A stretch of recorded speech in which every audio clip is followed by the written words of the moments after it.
clapping emote. Oh, good.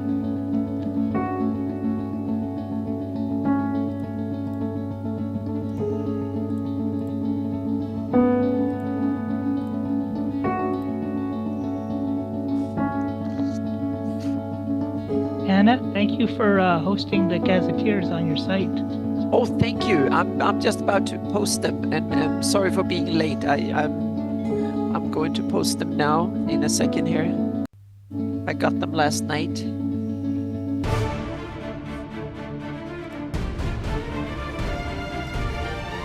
Thank you for all the awesome work. It looked fantastic.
Still looking out for some others to come on here, waiting it out here.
Troy had played around with it with the clashing rocks and stuff. Like especially that west coast where the knolls are. Beyond the wall of We flame, need to It's talk like- about that along because the arc of that's tide. cool stories in itself, those, and none of our just the map place are itself named. too. So yeah.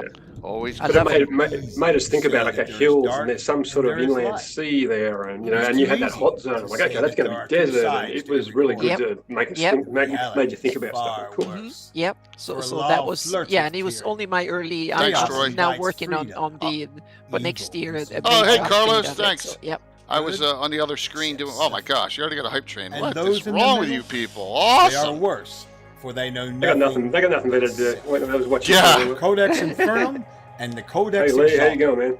two source books that bring in-depth Yourself, Mo? knowledge about Carlos, I got to beings of all finalize your time slot for from the farthest fundraiser. We reaches got to of get the that done. heavens to the I'll try and darkest reach out depths to of you wretched. very soon.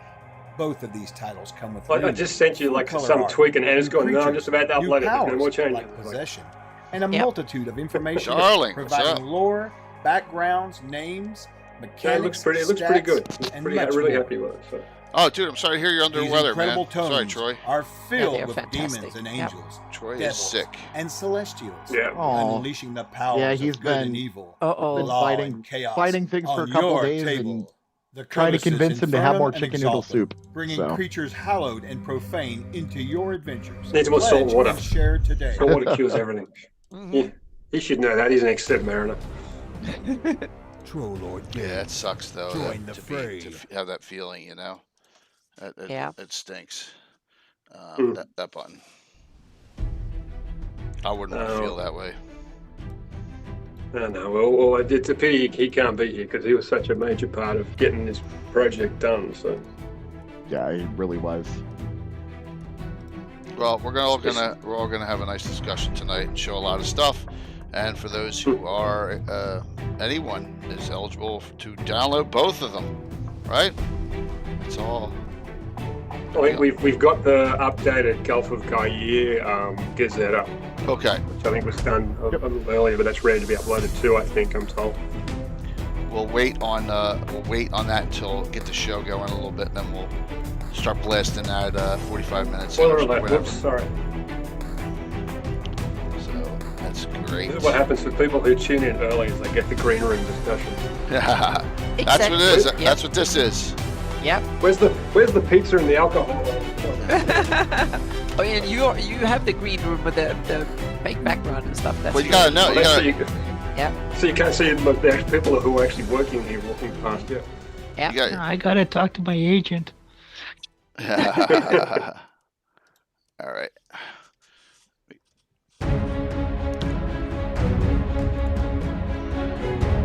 So now Oh, I here have we the go. URLs for the files. Good. Hey Sam.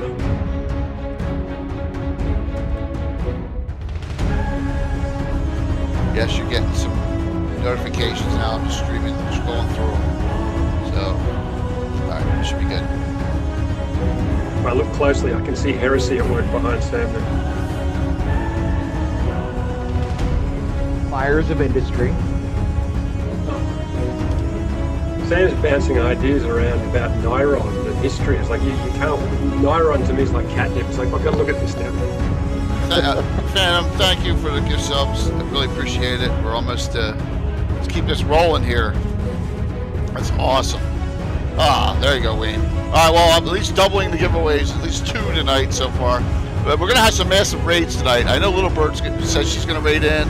Probably a blue box coming in, probably Gary Con live. It's going to be like, it could be a really awesome night. So, let me go to screen here. We'll come, it's still a couple minutes early here, but we're all here. Sorry, you hear me guzzling coffee right now, everyone. A bit late at night to drink coffee, Jay.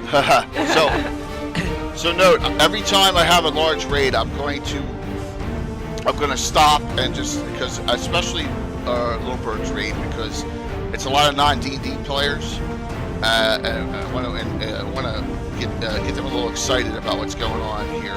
So You have a Just tell 5-minute intro. What the heck we're doing. yeah. It's more of a video game community, but just to explain what's going on. So It's like Baldur's Gate 3, but on a tabletop. Exactly. No computers involved. So, yeah, or it doesn't have to be. Often it is. Give me a second here. The latest update I posted Arthur and Paul. Oh, yeah, 0.2, I know. I got interrupted by some Twitch video guy, so I'll look at it later. Yeah, 0.3 and Fear Yundi 1.2, so... Oh, look, Mike's joining us. Yes! Great. Yes! That's awesome. There we go. Yeah, Mike, you're going to be Paul Lynn tonight. There you go. Oh. If we another yeah. For all of you that are not old enough to get that, sorry. Alright, coming live.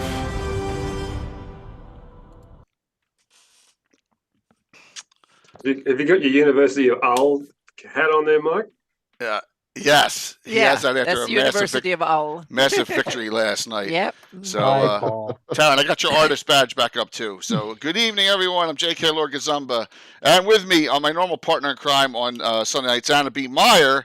But we have a lot of guests, and technically Mike's a regular, but he's a guest kind of on this one. So we're going to introduce everyone. We'll roundtable it, talk about this Beyond the Flanaess project. This is some exciting stuff. Where do you see these publications? They're fantastic. So we'll start up the top and go clockwise. So Paul, Arthur, and Clark, give us introduce yourself, please. I'm down here in Australia where it's tomorrow. I've sort of been hanging around the Discords and Cannon Fire and GHO for the last few years and got involved and press ganged in a bunch of projects and have been working on some stuff. So a lot of you have probably seen my tag in the Discords, but this is long time local, the first time attendee here on this channel. You've but, really? Wow, you haven't been on yet. Wow. Oh, but it's awesome. It's so good to have you. So thank you for everything, Paul. It's awesome. It's the time zone thing. It's, Yeah. Yeah. It's a challenge, but hey, it's like 24/7 Greyhawk. It's good. Mm-hmm. But no, I mean Troy Alleman Cannibal, who unfortunately can't be here tonight. It's kind of probably the instigator of this this whole thing. Probably earlier in the year, there was the Gulf of Ghayar Gazzetta, which my understanding is Troy had been doing a bit of research for his Underwater Atlas project, which I think we're all waiting with bated breath. And he stumbled on a Beyond the Flanaess project, which Craig had been working on, and asked him, did he want to resuscitate it and get it going? And that turned into the Gulf of Ghayar Gazzetta, which was released earlier in the year. Troy was really generous with his time. He commissioned Dan Smith art, which looked fantastic as usual.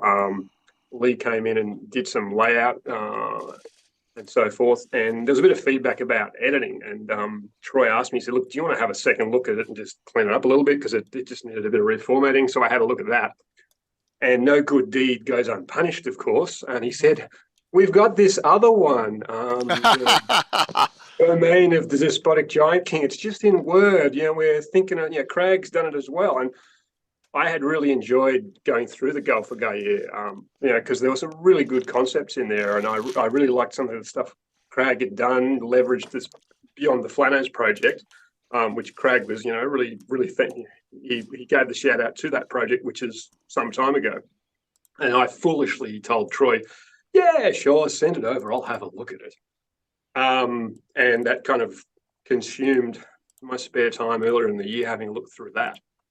And that became the domain of the Despotic Giant King, which, this is kind of that Western Auric or Central Auric part of the world.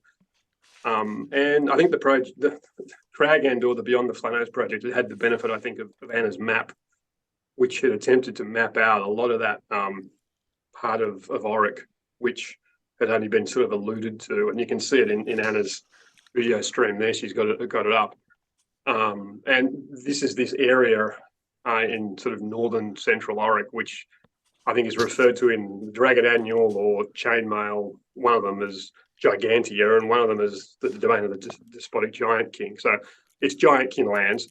Paul, let's introduce everyone first. Sorry, yeah, sure. You're asking me the intro, so I started waxing lyrical. Don't give me an intro. I'll Yeah. We love it, Paul. It's just awesome. I'm just like, that brought us to here. It's okay, man. We got two. I know you only got an hour. We got 2 hours. Yeah. So savage. Yeah. Welcome. That also kind of explains where Lee and Craig and Sam works in the background too. I was going to say I don't have to introduce myself because Paul did a great job, and I'm here for layout and design. So I get kind of brought in on the tail end of these, and I was actually kind of lucky with this one to have the opportunity to work a little bit earlier on and start to get to work with some of the Dan Smith art, which is awesome. And unfortunately Troy can't be here tonight. He was probably exactly like Paul said, the instigator. He brought everybody together, and the pooling of talent here, which has been awesome. So I will let it go on to whoever wants to go next, or whoever Jay points at. Craig, welcome. Yep.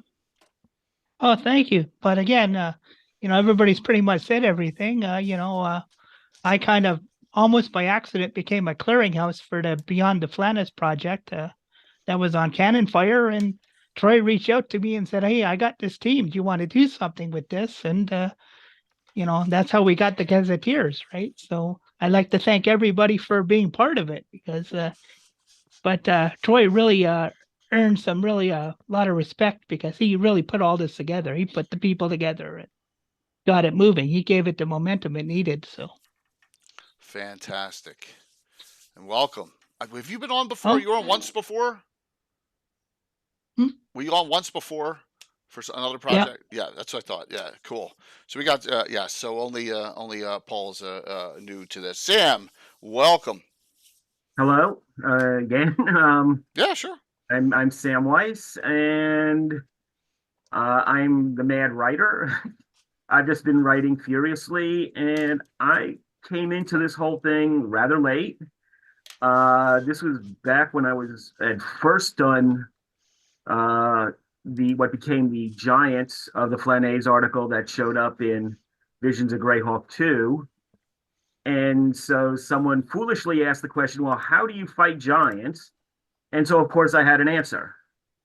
And then before I know it, suddenly I'm the military consultant for this project. Awesome. But that's all right, because this is some impressive stuff, everyone.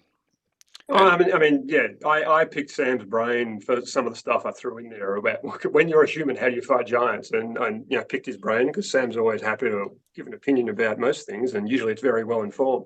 But I think Sam also did some proofreading and editing on that, and I think Sam or Troy came back and said, Sam's checked it, it looks fine. And I just about fell over. I went, I'll take that as the highest praise indeed if it can't be ripped to pieces with a red pen. So, it's Sam put time into this as well in checking it and making sure it read okay. So fantastic. I think anyone that's worked on one of these types of projects is, you're always afraid of proofreading your own work's horrible, and having someone else check it's always great, especially someone with an attention to detail like Sam.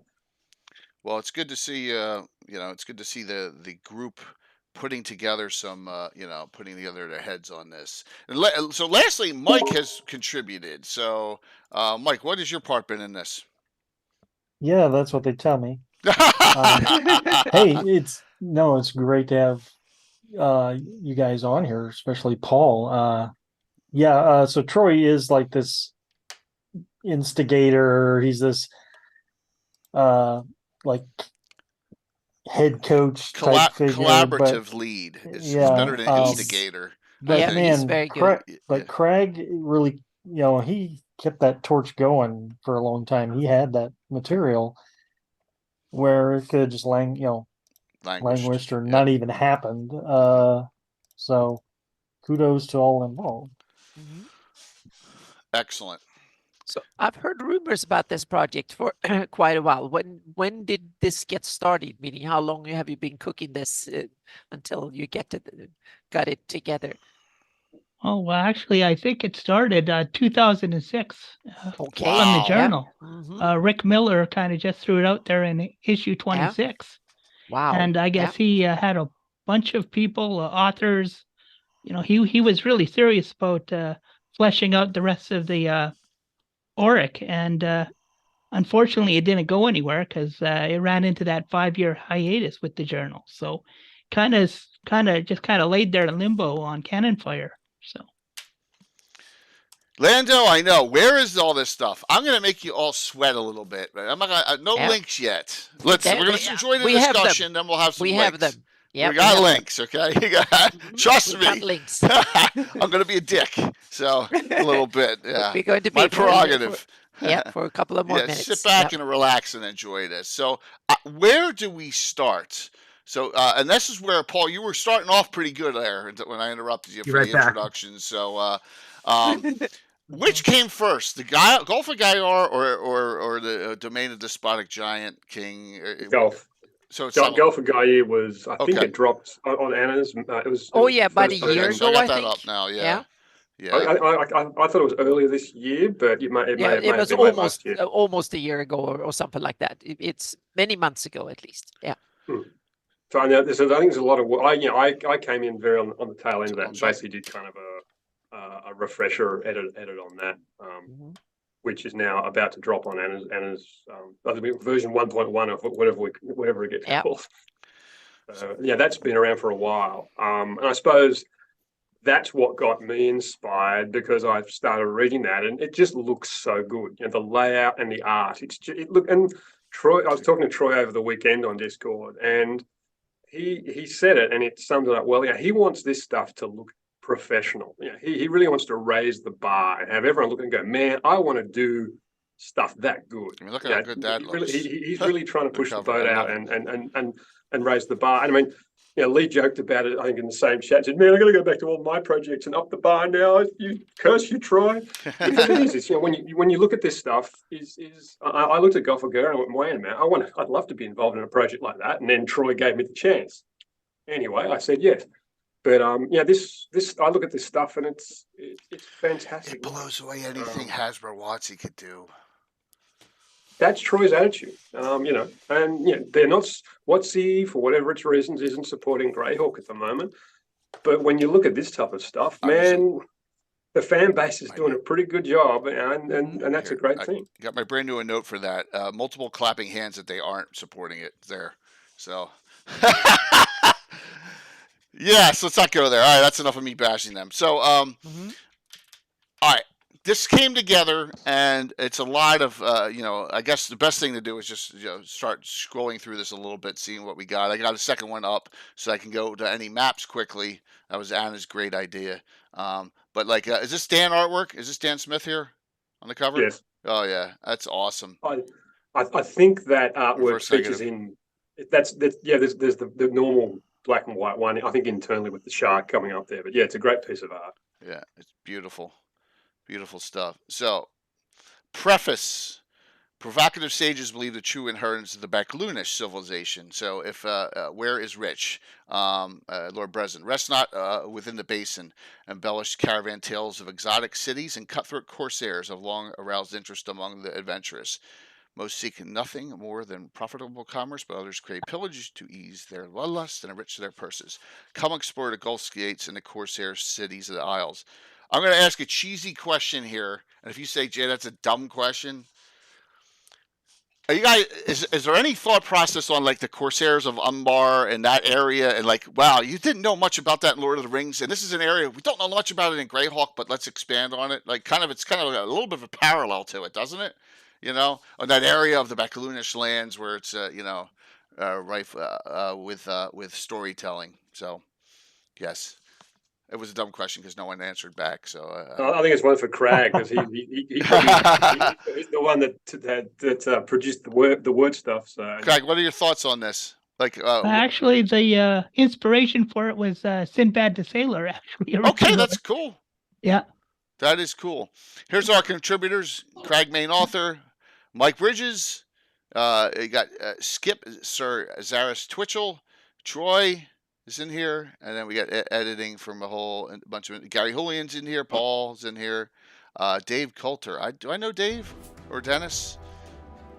I'm not sure if I know those two. That's cool. Cover art Dan Smith, tier art Adam Coca and Dan Smith, and then Anna's cartography with Troy, layout by Lee, and Earth Journal staff, and then special thanks to Earth Journal staff for conceiving the Beyond the Flanaess project. There are 2 books, different books. This is book number 1. So and I want to show you something, everyone. There are 86 pages. This is not like a minor undertaking here. This is massive. So Craig, since this is your a lot of your authored, where do you want to like? Give me a highlight, like something you want to immediately draw the community to on this. Should we say where this is in the Flanaess in reference to the Greyhawk? I guess that would be a good start, right? Yeah. Well, the Buckloonish West is west of the Gulf of Ghayar. Is kind of it never really got any love. So I decided, got to do something there. And there was always hints about these Corsair Isles and, when necromancers and cultists, but, nobody really expanded on it. And I said, hey, that's a great place to, maybe entice people away from, the Flanaess, maybe get them into the Buckloonish Basin. And who knows, maybe entice them even further to those, to those areas of the Western Auric that everybody kind of sees when they see that big map, but nobody ever really kind of adventures in them. So I just want to kind of expand the sandbox for everybody. So it's kind of sorry, I'm just going to refer a little bit about geography. What we normally call, or was called in most of the Greyhawk lore as Buckloonish West, it's actually the Buckloonish East, because in the Buckloonish Basin, the Gulf of Ghayar takes the western half of the Buckloonish Basin and detail it. Yeah. The eastern half we have with Ekbir and Tusmit and Seif. Right, which is what I'm showing. This is a reference point of exactly. Stuff we know. So what they call a basin between the major mountains and stuff. And Gulf Ghayar is the middle part that kind of divides into a Buckloonish West and a Buckloonish East. So it's kind of confusing that we have heard about the Buckloonish West because it's west of the Flanaess, but that's actually the eastern part of the Buckloonish area of the world, so to speak. That's try to explain it from a geographical standpoint. On the Darlene map, if you take the left-hand map and you've got the Buckloonish Basin, the Gulf of Ghayar is literally just off the left-hand edge. Yeah, and exactly. It sort of cuts down and up, and then there's more realms on the other side of that, which are Buckloonish settled as well. On my latest map, you can see that the eastern coast there's of Mike the showing it there, Ghayar. Yep. All right, so and here everyone knows this is a legendary place, Pinnacles of Azur Alk. That's that's about as far out as we're getting, and then beyond that, then we're going into some other areas here. That's that's the Giant's Domain. That's much further. Oh yeah, that's much further west. Yeah, so there you go. That's the map there. That's the map there. Yeah. So it links into here. So the Dramage Ocean's here, right, up in this area, and then it's linking into this area. Here's the Gulf of Ghayar. You can see there, the Gulf of Ghayar is on the right there. That's the Gulf of Ghayar. So the eastern part of that map is where the my Flanaess map ends, so to speak. Right. With that takes over just west of my map. The Darlene map is a little bit less, so to speak. So. Right. And look, it's well documented and detailed on this. Yep. So that is the main map area, and then this connects to this here, the Sea of Hyperborea, right? Yeah, that's even further west. This goes further to the west, because it goes through down here, connects up to here. Right? Yeah, because the Central Auric has also kind of an east and a west, and this is the eastern part of Central Auric, when Auric is the thinnest in the middle part, and the Buckloonish Basin is the eastern part, and then the Hyperborea and the Giants is the western part of Central Auric, and then you have that huge lump that is Western Auric that is beyond what we're going to talk about today. But that was the geography lessons for this. Yeah, just so you're aware of where it connects to. So as far as stuff that was not on the original maps at all. And then we got our table of contents here. So this is going to, if we go through this line by line, we ain't never going to get through these 2 books in 2 hours. All right. So Craig, give me a highlight number 1. Should we start on chapter 2, Peoples and Languages? Is that a good place to start, or what do you think?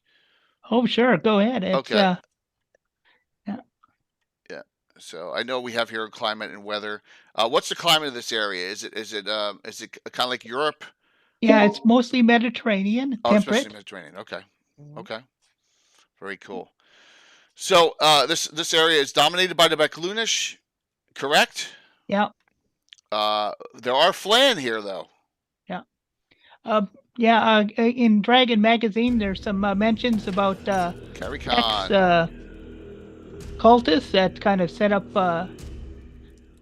hidden away in the Atrofad, islands, and they're kind of like necromancers and that. So I, don't want to step on the old, the magazine, so I put them in there. Actually, it was very important because, they're a very good adventure hook kind of thing. They're very interesting. So that's good to hear. That and then this is new here. Xiaofeng. Yes, that's from the Celestial Imperium. Okay. Yeah, through the that's where silk comes from, and that's there's mention about the Silk Road and that, and that's where all the Backloonish make all their money from, or a lot of it. Here comes Little Bird too. Welcome! Oh my gosh, you're getting overwhelmed with raids. So give me a second here. Yeah, from Little Bird. So both Gary Con and Little Bird are in.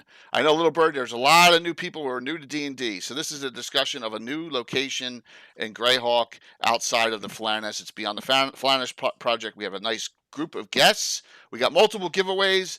We're gonna make it 3 now. Three giveaways, which could be some great things like Vecna Lives, or Shokanth, or Treasures, or Vault of the Drow. So stick around, exclamation point drawing, and learn some things about this great D&D setting we have. I'm going to quit the panel and go try and get the prize. Yeah.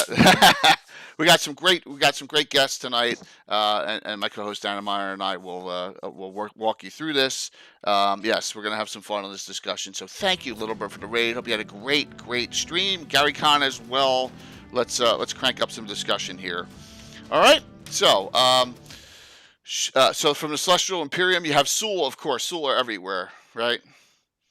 The Sul are everywhere there, and then you have your demi-humans, your dwarves, all standard, right? You don't have anything that's out. I notice this appears to be old school. You don't have any of the 5e races in here, correct? Yeah, it's formatted in 2D, second edition. Okay, second edition format. That's cool. Excellent. Here is some languages. Shinyu. That's a Celestial Imperium language? Yes, it is. Yeah. Okay. I hate to do this, but the culture loosely based, roughly Chinese, Japanese? Chinese, yeah. Okay. Yeah. Okay. Yeah. Excellent. Very cool. Races are. There's a forthcoming gazetteer where, as long as people get excited about it, we're planning on going to the Celestial Imperium and doing a gazetteer on that. Wow, that's awesome. If you think 86 is a big number, it's a real monster, the Celestial Imperium. That's fantastic. Yeah, I've been told about that. I'm running away. So I told Troy, I said, give me a breather before I look at that one. So tell us a little bit about the general area. What is going on here? Whoever wants to handle that in discussion. You guys want to bounce around in this area around the Gulf of Ghayar. What's some of the main plot lines? What's some of the main strife, political? Like, give us a general overview of this area of the world that you've created here. That you've let me rephrase that. That you've actually put content into that's not been edited for 30 years, right? Who wants to handle it? I think what was good here, Craig, probably I'll throw an intro to you, is I think a lot of this, there were some references and hooks that were, I think, in the Living Greyhawk Gazette about lands like Mur and other ones. And when I went back and had a look at the LGG, there was stuff in there, like I think the Golden Horde or the Relentless Horde. And the Beyond the Flanaess team seemed to pick up and run with that and try and use that existing lore and then just expanded on it. So I think that was part of the process, wasn't it, Craig? Yes, absolutely. I tried to just expand on what was there. I didn't want to create something out of whole cloth. I just wanted to, fill in the area, if you will. So cool. I mean, there's a bunch of realms there. Like there's probably 3 or 4 in that forested area. You can see there in the map. Yeah. So I'm assuming they're inside. Yeah, we can Protector of Mur, right? We got Komal Matriarchy. Oh. and Sharifate of Versailles, and then over on this side. So there's I think there's 3 realms there. It sort of adds to and complements the existing Bacloonish nations like Zeef and that. So I think from memory, Zeef had previously held all these realms and then sort of lost them some time ago. So there's politics going on there and the want to re-expand. There's corsairs sitting up in the Adafat Isles and so forth. And I think what I really liked about the way Crag did this was it was what I've probably come to think of as the Greyhawk way. There's heaps of hooks. There's more hooks than a tackle box, I say.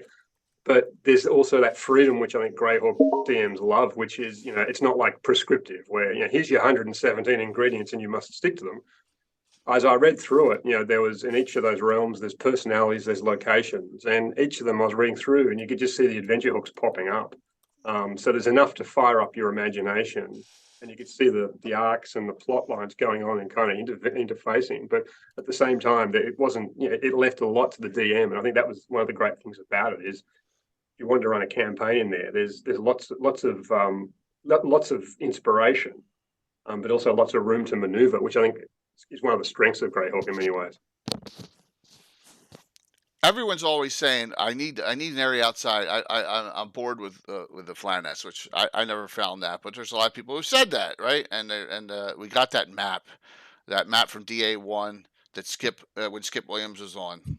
Oh yeah, I did that. I had 4 hours to do that, right? Already said. I had to finish this in time, and from that point on, this area has been, and they tried with the chainmail game to add stuff into it, right? But it was all more wargaming. It wasn't really meat to the area, and I think this is the first time that we got something that's really, really cool and detailed, and that is exciting. So well, I mean, to jump ahead there, the domain of the Despotic Giant King sits further to the west, and it's closer to those Western Auric realms. And I know when I was looking at it and expanding, because the original domain draft was a lot shorter than it is. It's now 80 pages. Right. It was much shorter. I think it was 30 or 40 pages. And when Troy and I looked at it, we said, we're going to have to beef this up a bit. And Craig had provided a lot of material that we expanded on it quite a bit. And one of the things I was certainly very aware of was there's this lore, sketchy as it is, just sitting to the west, with the Revilla and the elves there, and Mordengard and the dwarves, and we tried to sort of work with that because I think that's one of the best things about Greyhawk is you go to the Flanaess and every nation sits next to the nations around it, and they all interface. And to understand any nation, I think it's very realistic. I think Gargax did it deliberately. Is if you look at Ulick, okay, you only understand Ulick if you understand Selene and Pomage and Keelan, because they all sit together. So that was one thing I sort of had in mind with this. Was okay, there's some stuff lurking to the west here. It has to work with that. So there's some stuff in the Giants one where there's references and there's links to Revilla and Mordengard and things like that. And even I mean, having edited the Gulf of Ghayar one, there's trade between Mer and Hyperborean barbarians. So I had to go back to the Gulf of Ghayar Gazette and say, right, what are they trading? And then when I went and powdered out that part of Hyperborea, I made sure that was consistent with what we'd said in the Gulf of Ghayar about trade, because it's very much intended to all work together rather than just being siloed and not making sense. That's awesome. So the Western Auric certainly sitting up there to the west, but the intent is, if they did this, the Adventures of Sinbad, and they, started in Kent and started heading west and worked their way through these, they could have a great adventure. And there's kind of material there. That kind of harks back to Gygax's, original adventures where he had Robilar and the others going all over the place having great adventures, which is kind of where some of this stuff I think was inspired by. The world was their oyster. So if DMs want to use this to have wild adventures for their players, take what they want, run with it, and if they don't like it, don't use that bit. Question: are all the Gulf of Ghayar kingdoms Bacloonish run? Yes, they are. Yes, they're all Bacloonish. There are minorities and there are problems, and there's like Paul was saying, everything is interconnected. Like I wanted to feel like a living, Right. like a living area rather than just kind of static, like Sure. yeah. So I wanted it connected to the rest of the Greyhawk itself, or the Flanaess, right? Sure. Even the Flanaess has got connections to that. So. Okay.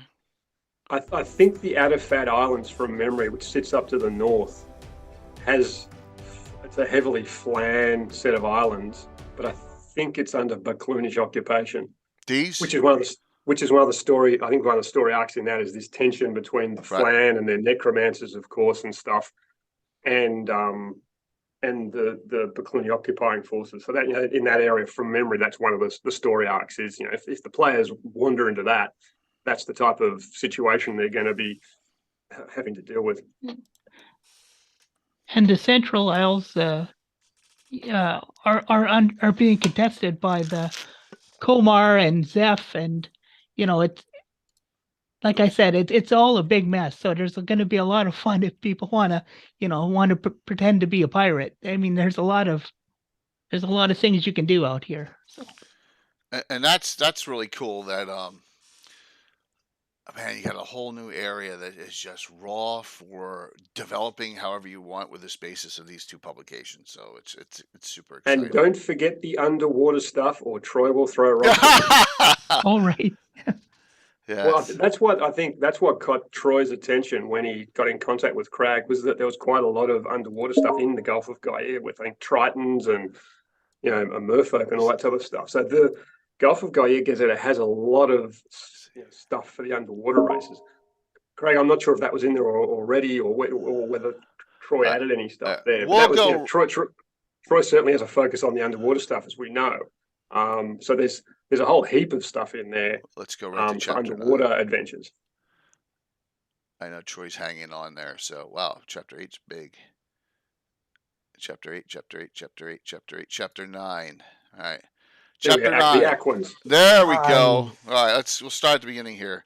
So, well, I know that the Gulf of Ghayar region, especially in conjunction with the Zeef article in Living Greg Journal, did integrate the underwater, merfolk and all that into a lot of its history, whereas the Flanaess has like zero underwater lore by comparison. Oh, wow. So with that as a start, yeah, I'm sure Craig and Troy ran with it. Excellent. I mean, that's one of the history things in there. I really caught my attention. There's a battle called the Battle Beneath the Waves, where there was this massive betrayal of the merfolk, I think, by the Zephans. And there's a big naval battle, and then they got their revenge 100 years later. So there's some really cool sort of tidbits of lore in there, going back hundreds of years, where people have been battling and betraying each other. And I think some of that was sort of lifted from the lore that was in the LGG, but then expanded on. So, and that's part of that sort of living feeling you get in this. You read through it. Very unique. There's some stuff. There's some real history there you can run with, and there's some real deep hatreds and feuds going on there, which would be really fun to run with. I mean, have we ever had a Hag's location besides just one or two? I mean, it's kind of cool. Hag, Sea Trinity, and you got your personality. All right, how do you pronounce? I always said Zidizactyl. Is that wrong? I didn't even know what they were until I read this. Oh, really? See, the Mantas, the demon. Yeah, they're Demogorgon is supposedly one of their gods, according to wow, here comes Amp. Wow, lots of raids coming in today. Thank you. Yeah, love them. They're worshiper demon, and they have enemies. Even the Sahagwin are their enemies, if I recall correctly. So thank you, Amp, for coming in. We got a great discussion going here. The Na, right? That's the great thing about the underwater. I mean, the underwater races have got just as much variation and feuds and blood debts going on underneath the water as on the surface. It's great. Yeah, it is. It gives you a lot to chew on. If you want to do underwater or just for shipping commerce issues, or who are the Na, and what are they? Anyone? Well, they're kind of I think the gnaw are down in the monster section, but Okay. they're kind of like an aquatic underwater giant kind of thing that Okay. that kind of, they're isolationists, but they're very, if you arouse them, they're very strong. So people kind of give them a wide berth, but they're very interesting. And I thought when Troy brought them up, showed me, I thought, hey, what an interesting race to include. And they are in the originally. I just noticed they were just a couple lines in a living Greyhawk module in that area. So I thought, hey, let's run with it, kind of thing. Well, they're allied with the Katha and Tritons, who are both neutral or neutral good. So yeah, interesting. So okay, well, we got a lot of data on them too, their capital and the personalities. So awesome. They've got large fins on their back, and they've got orange skin and clawed hands. So I think they might have been referred to as crab folk, but they're 10 to 12 feet tall. They're not small. Nice. Yeah, and also they tend to be very intelligent. They're not a underwater ogre. They're okay. I want to say they're a little above average, somewhere in the 12 to 13 range. So okay. So if as you said, Jay, if DMs are getting bored and want something new, it's like exactly realms of stuff here for them to have fun with. Stuff that is seeing the light of day for the first time in a long while, which is really refreshing. And I know some DMs love throwing monsters at their jaded players who know everything. It's like, well, try these on for size guys and gals. It's like, you don't know their weaknesses because you've never played them before. So there's some new chat. And if I'm correct, a lot of these underwater races are out near the Isle of Dread too, correct? On that way south where the Crimson Fleet is and all that. What's the name of that ocean, Anna? Sorry, the ocean that's south of where the gap. The Pearl or the Volnor? Yeah, where the Isle of Dread sits. The Vohun Ocean. Vohun. There's a lot out there of these same races out there too, if I recall correctly. So, and then Lokatha or the traders of the sea, for the right? Pearl Sea is the northernmost part that is between Hepmona Land and Medio. That's called the Pearl Sea, and then south of that, that's the major ocean, the Vohun Ocean. Yeah.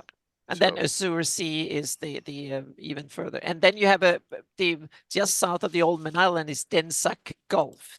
And then Pearl Sea is it's like a bay in a smaller bay in a larger bay in an ocean. So yeah. Try to you've got some more of that great Dan Smith art there, Jay. You've got up on the screen. Yeah, it is. It's awesome. Yeah. It's so cool to have a lot of consistent art that belongs together, that kind of ties through the whole product. It's and awesome. Again, kudos to Troy. Yeah, he put his hand in his own pocket. And commissioned that art to use here, and I think it pops. It looks so awesome. Yeah. Got depth. And I mean, I'm sure, Jay, you probably had something similar when you did Horror in the Halls. Is when you actually see art for your own work, you kind of like, it blows you away. Oh yeah, absolutely, 100%, absolutely. All right, as we continue in chapter 9, you can see how Merfolk are in here. There you go. And they have a whole kingdom in this area as well, which is great. I mean, look at all the details and all the characters. It's not left for the imagination on stuff. You have room to do stuff within here, but you have a basis for everything. Capital and look, they have huge amounts of population, according to this. It's fantastic. And it's the same level of detail for all the sort of human realms in the upper chapters too. So, everyone, tell me what Marrow are. I know, but what is everyone else? What are Marrow? Aquatic ogres. Aquatic ogres. Thank you. Yep. So we got Marrow here. Aquatic ogres.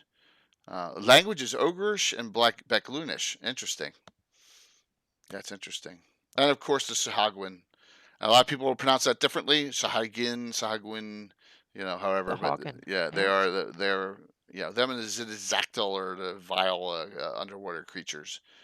From day one, they go back for a long time. So, yeah, really. What I like about the aquatic races is that they interact with the surface. They're just not, isolated. They play a real role in the commerce and the politics of the region. So, yep.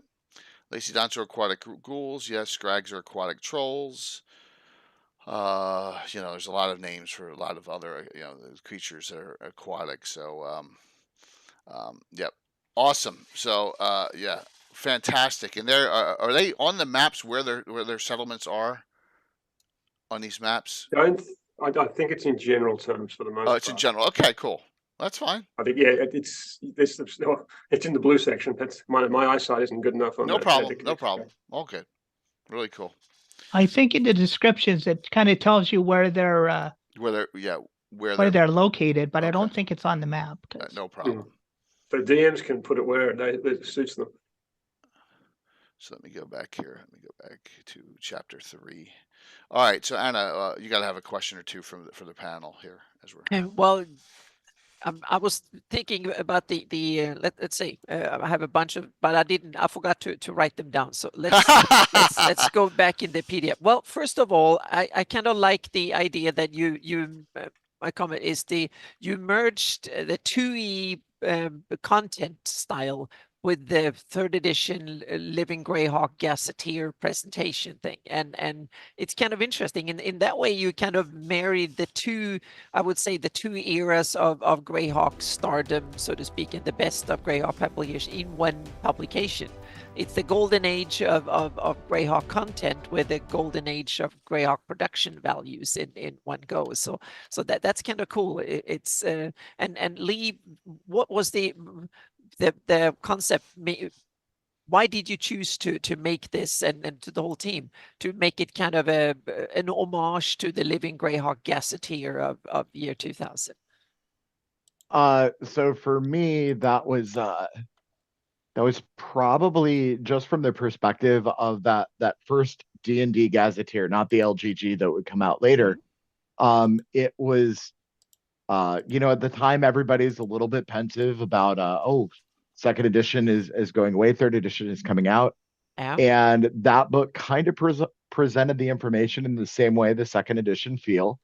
And then they were putting in the 3rd edition stats. Sometimes they would actually leave behind 2nd edition stats, which was comical in a few places. But it was kind of trying to the material for these is written for AD&D 1 or 2 or whatever a DM wants to convert it to. So from that perspective, I very much wanted to give it that transition feel so that hey, somebody wants to pick it up, play it with 5th, all the detail is there, all the information's there, and at the same time it's got the throwback to 1st edition and 2nd edition. That was how it was presented to me, was it's 2nd edition stats, and I'm trying to find that happy place. So yeah, and also the marks in the side, in the watermark, so to speak, that they are not the ones from the Living Greyhawk Gazetteer. These are new ones. Right. Yeah. Right. Yeah. Can you indulge us in what they mean? They kind of, a couple of them are watery, looks like, or something. Here. So yeah. So they were they're inspired from some of the material in the rune section and languages section of I want to say it's the folio. My Greyhawk foo is probably the weakest out of anybody here, so I will gladly take. Yeah, the middle one, the 4th from the top, with the circle with the kind of measuring tool measuring the planet. I love that one. Yeah, protector. Yep. Yeah, some cool stuff. Yep, that's awesome. Yep. Sam, do you know? Can you elaborate on the runes at all? Oh no, I don't recognize them offhand. Okay. I think Craig or Troy would know that. That was already kind of the format when it came to me when I was looking at the Gulf of Ghayar when it had already dropped the first time. So there'd obviously been a lot of work done on the layout and so forth. But Troy would probably answer that, and unfortunately, he's not here to tell us where he dug it from. There's something familiar, and I'm trying to remember it. Give me a moment. No problem. It's a good question. I'm not sure if he's lifted that from somewhere or whether it was part of the Dan Smith Commission. Yeah, it might be too. Yeah. It was part of the Savage Baron side of things. No, awesome. I did take the inspiration from the folio. or Yep. or wherever the runes are at. I've got a Troy was awesome, and he's like, "Oh, you need to know more stuff about Greyhawk," and like a quick order from DM's Guild, and Yeah. I've been trying to play catch up, for a lot of the stuff I missed playing around in Mistar over the years. So. Yeah. Okay. And it's so cool. Even if these don't mean anything in Greyhawk yet, that means that now we can fill them with meaning too. So that's Absolutely. the I skipped over here to. I just was curious about the demi-human communities, and you got some Dwarven realms. You have an elven dwelling. Azati is the elven home of the Loressa forest. So, golden fissure, and that's cool. That's a cool piece of gear. Yeah, that's neat. Great artwork to give you some visuals on this. You got gnomes here. Yeah, gnomes are elusive but wily. So, little bird, you love gnomes. Just kidding. When should we drop the links? Not yet, Anna. Not Okay. yet. We're gonna wait until I'm for a just- few more minutes. just, I know you're teasing itching. here a bit. I know you're itching. Yeah, We haven't shown the second one yet. So, yeah, they're yes. Any aquatic elves? Yeah. I like this. Results of shameful indiscretions cast for perceived as romantic curiosities. Rumors of scandalous hideaways if the tales be true about half elves. That's awesome. And such of little importance to the big folk, but nimble fingers and culinary expertise brings them some small acclaim. And then we got orcs and half orcs. So, yeah. Does like Zeef, does the Black Lunar's lands here have an affinity for using half orcs a lot as troops? Some of them, yes. Yeah. Some of them do. Okay, and that would be under what chapter would that be? 3? I think there's some of the realms above where they've got them. They're referred to, yeah. Okay. Especially the Sultanate of Zeph really likes to use half orcs or orcs as shock troops. Almost like a Janissary corps, I guess. You're right. Okay. Oh. Zaith and Janissary. The name of those half orcs in Zaith is the Orizari Corps. Right, and I just saw that the Orizari Corps. I think that was right here in this chapter I was on. Yeah. Yep. Orizari. Yeah, here it is. Yoraz plus Janissary. Right. There it is. Orizari.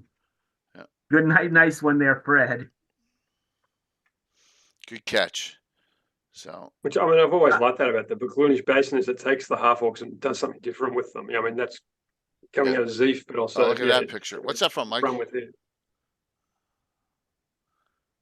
Mike, what's that Living from? Greyhawk Journal, is it? Or that's the Zeef article. You muted there, Mike. You muted. It's okay. Living Greyhawk Journal number 5. All right, cool. That's Fred's article. Fred Whining. Awesome. Yep. Nice. Yeah, you could do it, Larry and Jacob. You could do Aspis anywhere around here. Absolutely. All right, cool. So, Mike, you were intertwined in this. Give me a commentary, a question for the group here. What more do you want to know about your thing you were part of? What do I need? Yeah, like something. Well, I want to know how tied together. We haven't got to the Giants one yet, but I assume geographically they touch. Let's go. Like the two merge, right? So yeah. Craig's haven't been wrote. The top, yeah. Yeah, Craig's was written so far a long time ago. 80 pages for both. Was there any additional stuff added to tie the two together? Maybe as a unit. It's a good question. Well, I kind of tied them together with adventure hooks and with commerce. Actually, it's commerce. There you go. Yeah, you know, yeah.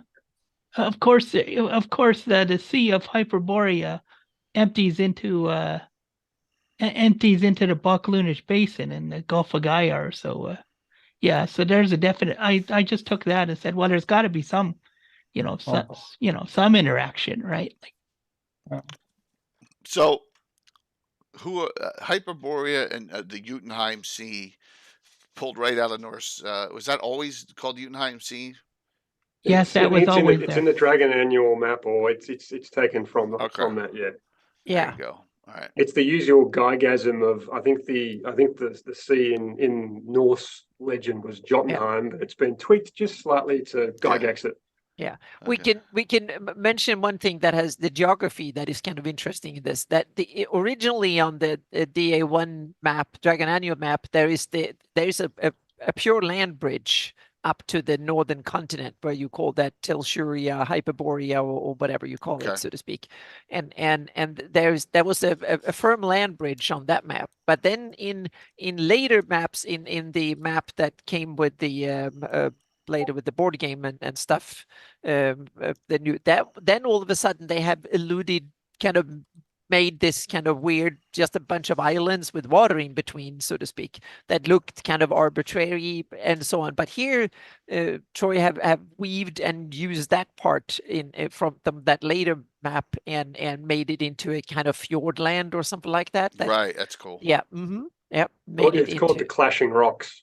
Yeah. Yep. So I stayed with the original DA1 map on my Earth project, but you definitely don't have to. Yeah. That certainly wasn't done here yet. This has been played around with. Does this freeze in the winter months? It probably should, because it's so far north and and there's a lot of land in between. But it depends on how much. It's kind of, the seasons are stronger because the planet has a bigger actual tilt, 30 degrees instead of 23. That means that the summers are warmer and more summery, and the winters are colder and darker and so on. So that means, and that is kind of cool in a fantasy world where you normally want more extremes. You want more of the cold and more of the hot. The boring middle of the road is kind of, you want the more of the extremes and less of the mundane. So in that sense, it makes sense. So it will probably freeze over up there in the winter. Yeah. Okay. Anna, are you saying winter is coming? Yes. Yeah. Even better, the Clashing Rocks up there are frequented by frost giants in Drakars, Viking longships. There you go. Mm-hmm. In the if winter, they will go with sleighs nice. or something like that on top of the or something. So yeah. So if you thought Viking raiders were bad enough, imagine if they're frost giant raiders. Yeah, 20 feet tall. Yeah. Mm-hmm. So if we go carrying your cows off over their shoulders. Prologue, the giant kin.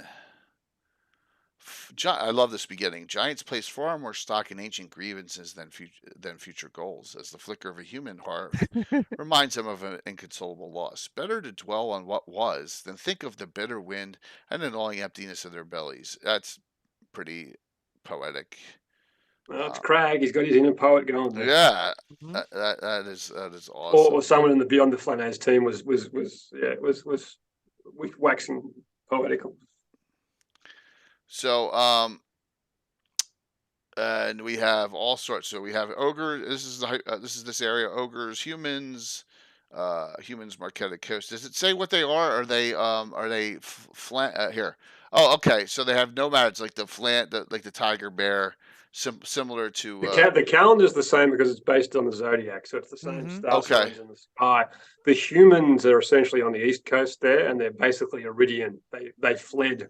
Oh, here. All same these humanoid invasions that the Iridians in the Flanaess did, but they fled across the ocean here, and they fled to Hyperborea, where they basically became barbarians, and they fled to what's called the Marquetta Coast there, where they're probably a bit more beyond Iron Age Vikings. And they turned up to find that there's a whole bunch of giants in the mountains, and have been fighting them ever since.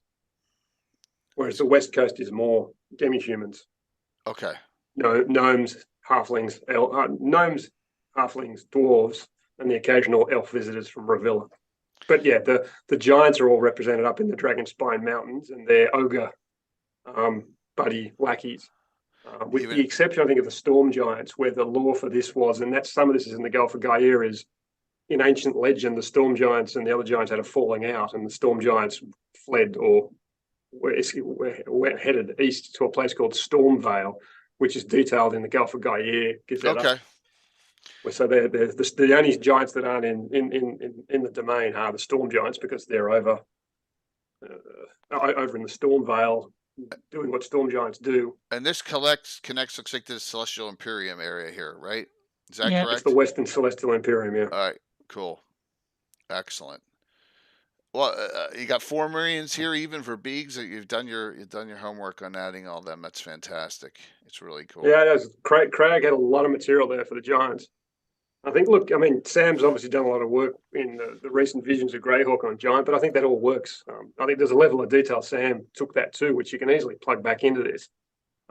Again, this is sort of rough sketch stuff. DMs can pick up and run with it and take inspiration, and they can go and read something like Sam's article on the Giants and pick some of that up if they want to use it and work it all together. So under Giantkin, Cloud, Fire, 4 Marines, Frost Hills, Mountains, Stone, Verbeegs, Ogres, the whole. And they all, of course, get on really well. Not much. Yeah, there's various alliances and feuds and so forth between all the Giants, of course. Understandably, the Fire Giants and the Frost Giants don't get on. So there's all those sort of feuds and factions going on, which is fodder for the DM to make use of. And the main human subs are Iridian and Shalfang here. Okay, that's cool. Dwarves and elves and gnomes and deep gnomes, Snurf and Dublin here too. Okay, cool. Yeah, I threw them in just for an extra little level of detail. Excellent. Oh, here's a Goliath. There we go. There's a 5e. There's something there. There you go. Yeah. Acoustic tribes of a modeled skin. They stand 7 to 8 feet tall. So we do have them there. Okay. Well, they fit so well there. So. It makes sense. Yeah. It makes total sense. Yeah. Goliath show up in 3-5. Do they really? If I can say this, I was being, just before I have to go, I was being mischievous. 5e people, lovers, will find a little throwaway line referring both to Warforged and to Dragonborn if they look hard enough. So if they have a read through that, they'll find that there's even a little bit of Warforged and a little bit of Dragonborn lurking out in the extremes if they really want it. So I know Paul. Or they can ignore it. Reminds me of that great dragon cover of the giant walking away, slamming that warrior in the cleric. Yeah, that's an Elmore. Yep, that's the healer one. That was gave that away for the fundraiser last year, Curtis. Absolutely. All right, so grotesque overlords, the 4 Marines. Yep, you got cultured overlords, cloud giants. You got the frost jarls. So you got a lot of. These are all the factions between the giants. Yeah, this is cool. I love the 4 Marines. Probably don't get along with any of them. Mountain giants, no. Stone giants, the ogres, and then you got the humans, the Hyperborean ones on Marquetta Coast. So you got a lot of intertwining here that you can read through, which is really cool. And once again, always some great artwork throughout here. So overall, is this a more? God, I don't want to use the word, but because it's not has nothing to do with the Soul, but less on the more barbarian-like, more Norse feel to it because of all the giants. Like, it's... Yeah, look, I think it's definitely giant dominated, right, coming out of the mountains. But I think the approach really was, if you're going to have a party, they're not probably going to be giants. If you want a giant party, you can do it here. But there had to be some sort of basis for running your normal characters if you wanted a human or you wanted a dwarf and so forth. Up the north is very much more the sort of the barbarian type cultures. Then you come down into the Marquetta Coast and it's very much more the Viking type culture. And then over on the western side, it's more demi-humans. So there is a bit of a division between the demi-humans and the Marquetta Coast. But that might be one of the adventure hooks, is setting up relations between them. Right. Getting across the mountains, which are chock full of giants and so forth. Yeah, it looks like a challenge. And there's plenty of story arcs and hooks in there to run with. Beyond the Flanaess team and Crag had provided a lot, and I came in and, as I said, we added some stuff to it. I added a few, had a bit of fun with that. And there's Troy also brought his underwater stuff, and there's a whole bunch of underwater stuff in there as well that wasn't there previously, because whenever Troy sees ocean, he wants to stick stuff in it. Yeah. He did. Well, the ocean has so much more depth than land, right? Yeah, much more. Well, for example, in the Clashing Rocks, there was a reference, almost a throwaway line, to Selkies in there. Okay. Right here. And of course, when Troy saw that, there was no detail, so Troy had to give that to us. Now we know why he chose that instead of a land bridge. Yeah. Mm-hmm. Oh, it makes sense. So I love it that way. Yep. It's cool. It's different. People can sail through it. Yeah. Anyway, I have to go because it's Monday my time. But just as you got into the Giants, where I was ready to start waxing lyrical, but I'll. So with Paul leaving, we're going to link these. Anna's going to link these, okay? With Paul leaving. So I want you all to, you can download them at your will, at your leisure, look through them. But please stick around for the discussion and for the giveaways. So there you go. Thanks very much, Paul. Thanks for coming on. To be here, Jay. Really appreciate your time. Here. Thank you. It was thank you, Paul. Excellent. Yep. Bye, Paul. If I don't see everyone, if I don't see anyone or talk to anyone before the weekend, have a Merry Christmas, Happy Holidays, Happy Hanukkah, and stay safe. Thank you. All right. Okay. Awesome. What fantastic work there. So there you go. There are your 2 downloads. Have at it. These are all free because it's all fan and it cannot be sold. Even though it probably would sell well, right? You guys have put in some great work here. So we got once again, you got your relations and your factions.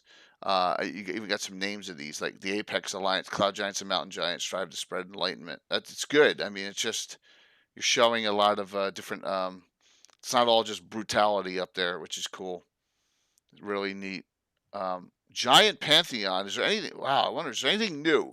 Any new deities here beyond Surtur? And, the Pantheon. Yeah. Any developments there? Let's go back first to Gulf. Let's go to the Gulf Pantheon first, and then we'll go to that. I want to know. Yeah, let's talk about both. How about that?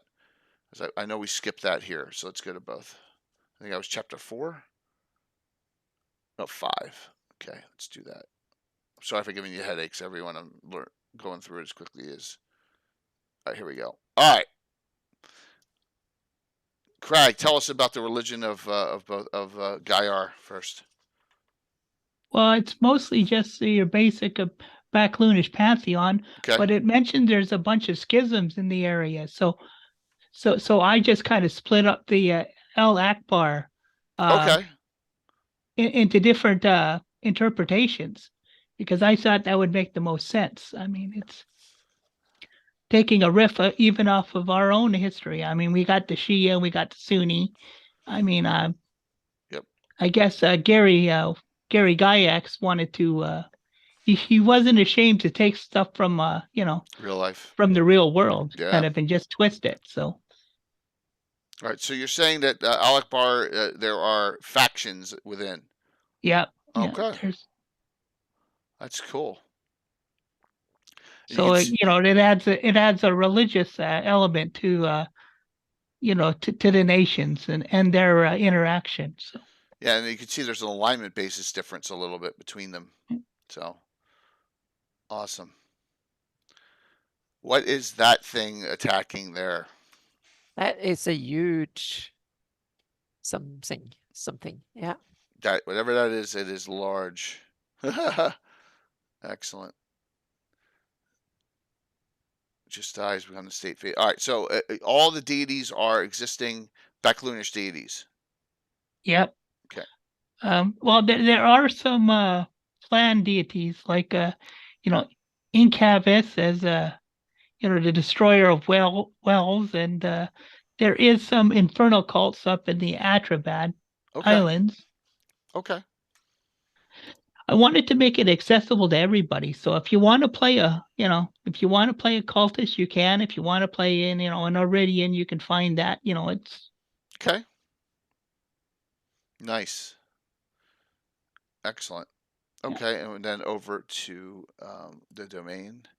Here we go, the Giant Pantheon. Totemism. So, Hyperborea features Arctic Totemic Druids. It's from the Complete Druid's Handbook from 2nd edition. Nice. So that's kind of a little bit of a different change up there. Yeah, I wanted to really showcase, things that aren't showcased in the Flanaess. I mean, I just didn't want the people to be like walking XP. I really wanted to flesh out not just the nations, but the cultures of the area. It's if you kill a giant or you kill a barbarian and you walk back to town, I didn't want you to be cheered. I want you to kind of say, well, wait a minute, he's our trading partner, and now we got a war thanks to you. Just because you go off and kill a giant doesn't make you a hero, right? I mean, it's, right. Yeah. Excellent. Totemism. So Mother Alley, Stern Alley is widely worshipped amongst women. So you got a lot of things here for everyone. So you've spread it out pretty well here. Let's see. Biori also occurs. So there's a lot. So it feels like there's a good basis of Druidism here, which is cool. So, and any questions on religion on either two? I know this is your wheelhouse. Well, it's kind of, I just want to mention it that there are many different cool write-ups on the Becluni. I think it's cool that you divide it up and introduced more kind of dynamism into the Becluni deities, and Joe Block did the same thing. He did a revised version of the Becluni deities. So go to Grognard and look at them too, because that's another one you can get, because the Beclunish deities didn't get that much love in the original box set, or that it's only on the periphery, just like they are geographically on the periphery. So they didn't get. And Living Greyhawk Zeef, they put some more work into it too. So it's great to see more effort putting into detailing the Beclunish. I love it. It's great, fantastic. I was also thinking, what time frame is the campaign set in? Have you set any particular time or any of that when you tie it into the rest of the Flanaess? 576, 591. What is? Yeah. What do you got there, Craig? What is your? Well, I was thinking 576 or you know, but it. We left enough leeway that you can do either if you really wanted to. Yeah, it's not specified particularly, so to speak. Yeah. Okay. I didn't want to restrict people, so there's enough leeway if you really want to, if you want to do it, you can do 591 too. So. Yeah. Cool. Okay, well, that's excellent to hear. So you don't have any. So this is good. It is a setting. So there are no major catastrophic events. There may be some events, but there's no wars that are coming or anything like that. It's kind of status quo, and then you've left it to the whoever's DMing it or playing it to create their scenarios and create their happenings that's going on. There may be a great war between all the giants, but the DM is going to create that. Yeah. That's a great thing. Hey, what's up, John? All the DMs that are out there for the fundraiser event, I got to get your time slots all locked in very soon, okay? We'll do that over the holidays if you don't mind, so we can get that all taken care of. All right, so wow, Savage, you've been quiet, man. Give me what's your favorite part of both of these books? I think it's getting to work with first off the Dan Smith art. I think that's a lot of excitement because Dan went through, he read the text. He put stuff, out artistically without assigning it to pages. Later on with the Giant King book, he, had some that he specifically wanted in areas, but that gave me kind of the opportunity to go through, read over the book. I run a Mystara game, so for me, it's going through and it's cherry picking what I want to use in my game. And I think that's an awesome thing. So man, you got my brain rolling here on maybe porting a high level group out there for a series of adventures. That would be neat. I'm thinking out loud here, like I always do, and that's what these discussions are all about, man. They give you some ideas. Sam, what's your highlight? For the whole you're like, oh man, this is awesome. I just like the whole thing. Okay, that's fine. As a whole, it's just look at that artwork. I mean, that's awesome. I'm trying to figure out how to say this. One of the things with Greyhawk is, as people have said, there's other places beyond the Flanaess. There's not a lot said about so much. There's a name here, a name there, an incident somewhere else that opens up these massive realms beyond the Flanaess. And it just takes someone to sit down and start writing it. And whether you like it or not, it'll be a decision of, okay, but first, where's your 90-page source book on the Gulf of Ghayar? Right. Yeah, tell me about it. This is crazy. You know, if this is so horrible, where's your 90-page source book? And even if it's like, oh, okay, I might not use this, I might not use that. Well, you know what? I now have a place to start. Right. Exactly. And that's what the one thing I'd say to anyone. So, but this is wrong. It's like, oh, okay, well, it can't really be wrong because, you know, there's nothing written about it. But you know what? You now have a whole bunch of proper names to work from. Have at it. All right. Yep. I love that. I just realized something. This layout feels like this book, and this is the level of detail gets to. Here it is. Was this intentional? All right, I'm gonna drop an entire pile of shit all over the floor. Yep, there it goes. Yeah, exactly. It's kind of in the same style. Yes. Did you get the same fonts? Absolutely. Even? Okay. Yep. Very much. Okay. Very much.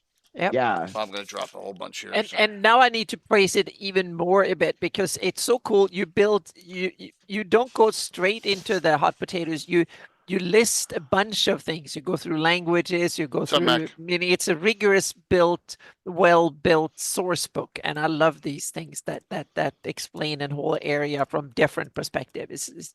It's awesome. Yeah, and you know I'm writing my own source books, and I don't think people realize just how much work there is to do this. I know. Yeah. This is, I mean, literally, this is so impressive. 2 books, 2 publications this size, 80 pages each. It's insane. This is a lot of work, and you all should be just like, you know, get an award or something and commended, and people should really appreciate the level of This is some of the best free RPG products, period, so to speak. Absolutely. So, hey, Dungeon Mechanics. Awesome. Welcome. Welcome in. We are talking about 2 new publications, the Gulf of Ghayar and Domain of the Despotic Giant King. Did I say that right? Yeah. Did I say that right? Yeah. That are to the west of the full Flanaess and Greyhawk. It is awesome. Please sit tight, relax, enjoy the discussion. I put the links in again. Yeah, links are in if you want them. They are free downloads, 80 pages each of greatness. I put them in again here so we can, just in case someone. Yeah, we'll be doing that now that we're in the second hour. So, but just unbelievable. Once again, unbelievable artwork. So, Mike, what, with these 2, what do you see, Mike, the potential for future projects being? Oh boy. That's a great question. Well, they already mentioned that they have the Celestial Imperium. Yes, which is here on the works. Yep.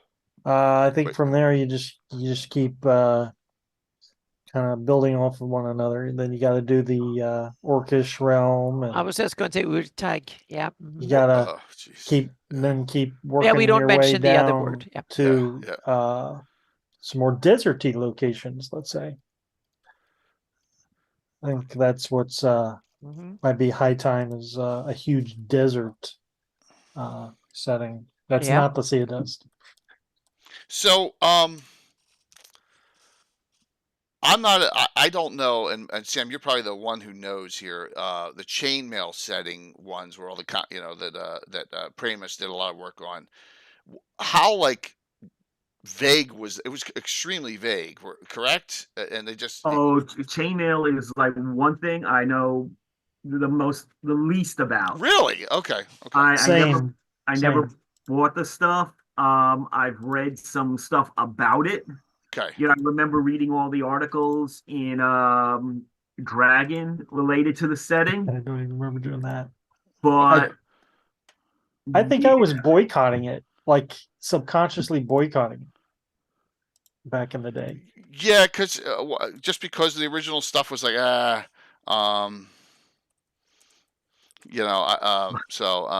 know. I just it's valid. Yeah, it's just there's a scale problem, isn't there, Sam? Yeah, that's a scale problem. Well, I think that for me, it was more that I just wasn't buying miniatures at the time. Right. Okay. And by the time I did, someone wound up accidentally getting me into Mage Knight. So I had even less money available for D&D minis. Got it.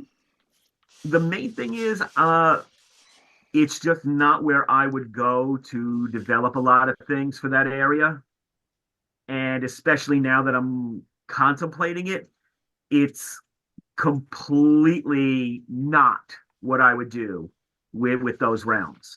I must agree with you, Sam, and that's I think one of the major problems. Both the DA1 map and the chainmail maps are some of the, in my opinion, the worst maps I've seen in fantasy cartography ever. In almost any product, they are terrible from so many perspectives. They're absolutely terrible maps, and especially since they treat an area that is the south of Africa, and they treat it like it will be a community or like something a couple of 100 miles across.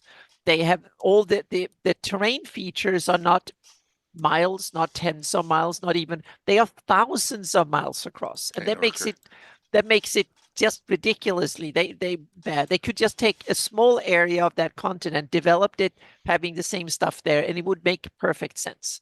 But it doesn't make sense, and it's to me it's just bad geographical design from the get-go. The thing that helps me deal with that is what Bruce Hurd did to the known world with Princess Arc articles. Mm-hmm. Yeah. He started off by just saying, the map in I think it was the companion set, wrong. Mm-hmm. And just described it to some crazy gnome running scams on people. Yeah. So I think we need to pay homage to both the DA1 and the chainmail map, because that's the only maps we have. So I want to pay them homage in some ways, because recognize that they are the only maps we have. But then I want to develop the geography into something way more useful and way more granular that that can actually fit. Thanks, Blue. Appropriate amount of stuff, meaning whole game settings can be put into the area that chainmail map. It's an area that is way bigger than the Flanaess. Right. And for me, I'd be more, inclined to, if Rob Kuntz ever came out with his, full Empire of Lynn, source book, just plug that in there. But beyond that, my focus has been anything beyond the Flanaess is not inhabited by humans or demi-humans. Mm-hmm. It's the homelands of those dozens of non-human races that most people would hate to see in the Flanaess, because I agree, it would ruin the flavor of the Flanaess, but have so much fun potential to use. They should be somewhere. So you know what? They can be in all those other fancy named areas of Earth. Yeah, the planet is so big that there are lots of cool and options. And one of that theme that I use as a guide for my idea of doing it, and I get to, I will not publish that part, but I'm thinking, at least not in the forever future, so in the near or even the fairly near future, but maybe in the far distant future, we'll see.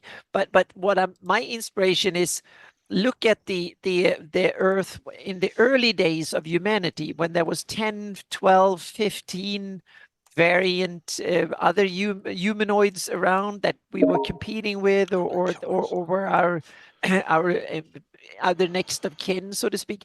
That's the kind of reality I want to have, that we can live partially side by side, and then a bunch of others too. So I don't want to see a human or demi-human dominated planet the way that is often presented. So I'm with you, Sam. The planet is so big that I want to see there's so many others that can compete, and also so much wilderness that doesn't need to be a organized cultural civilization everywhere, so to speak.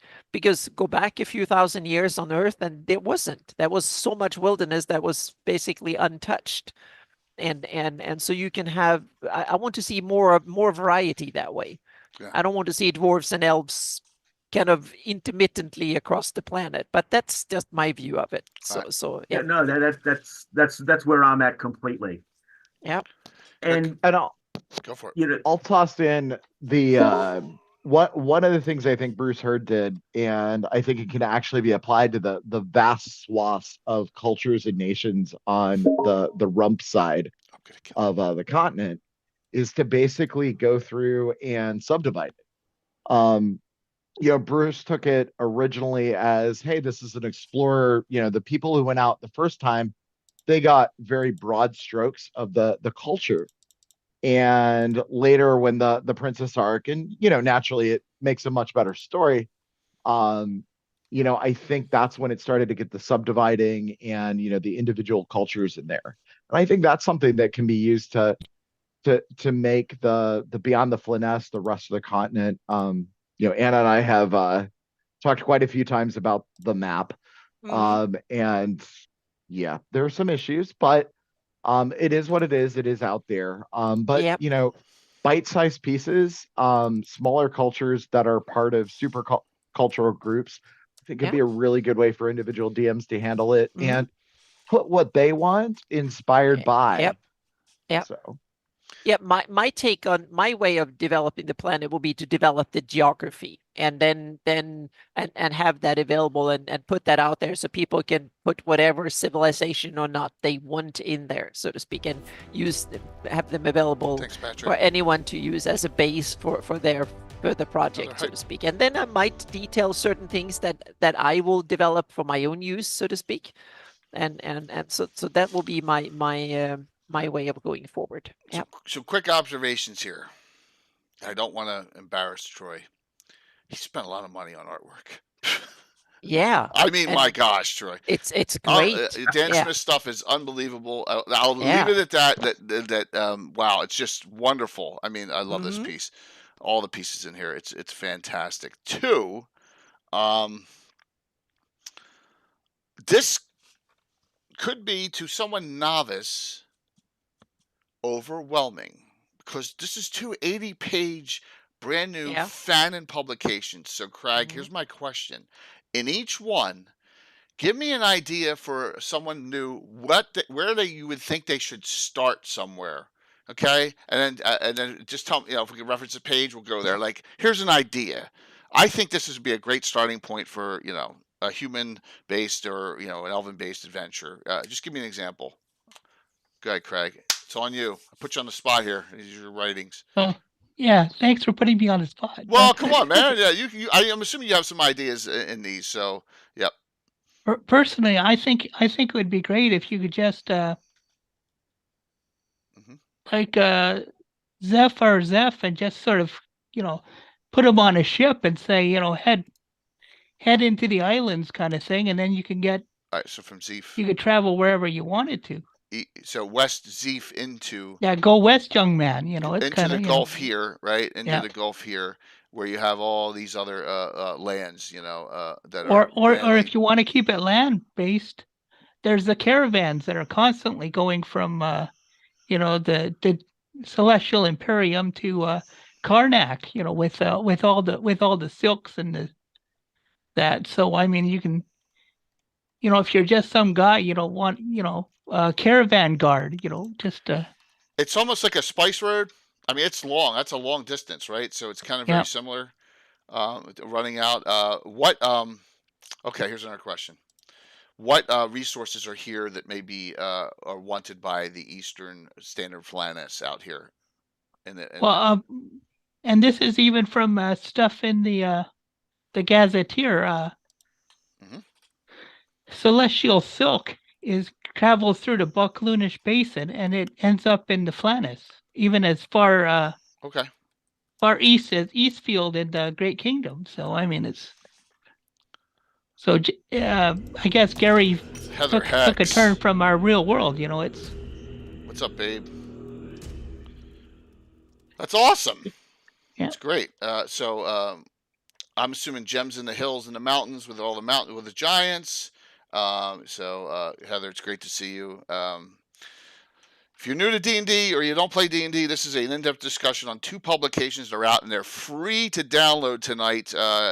Beyond the Flanaess, Gulf of Ghayar, and also we have the domain of the Despotic Giant King. They're all brand new.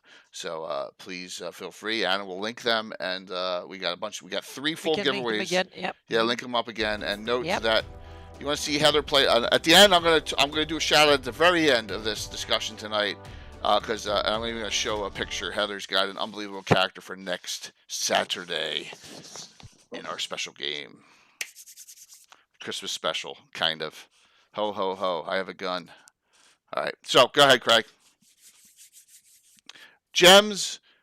Is there whaling out here? Oh yeah, yeah. Okay. Yeah, all right. everything. Yeah.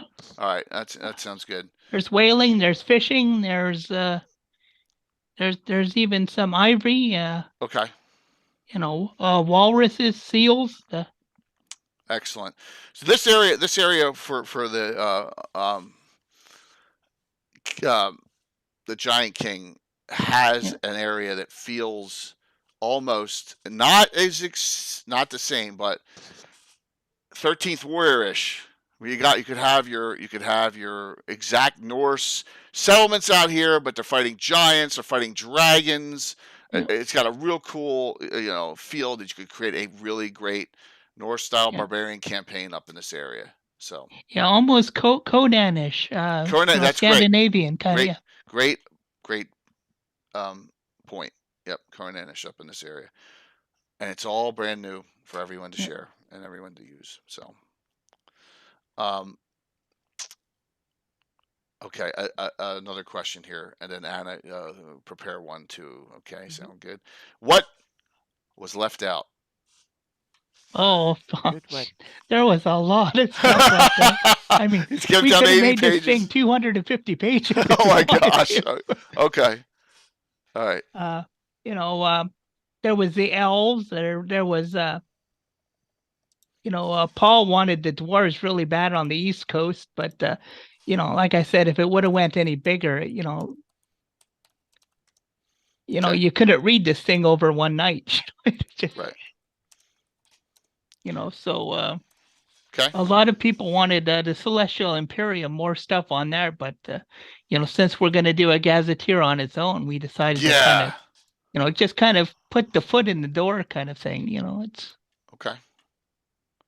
Maybe zine articles, Norker. That's maybe a good idea, but I think, gosh, and it's been great. All the years and years and years of stuff on Campfire is wonderful. The years of stuff on Grailk Online is wonderful.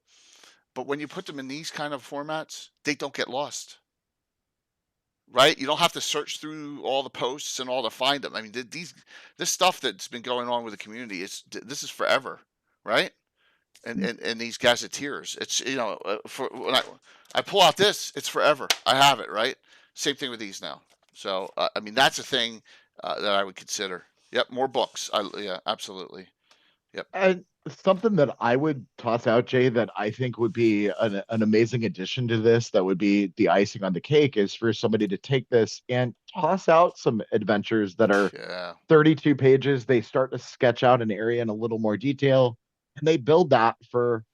I've been DMing for a couple of weeks now, or decades, depending on how it goes. But sometimes I don't have the time to do prep, and I want something that it's like, oh, I can inject this right away, use it, give my players somewhere to start with as a home base, and get that inspiration to kind of go from there. I don't know if I need the whole Savage Tide adventure path, but yeah, yep. Yeah, exactly. You don't need the entire adventure path, but you want like maybe a 3rd level adventure, 7th level adventure, and 9th level adventure here, just to give you some ideas.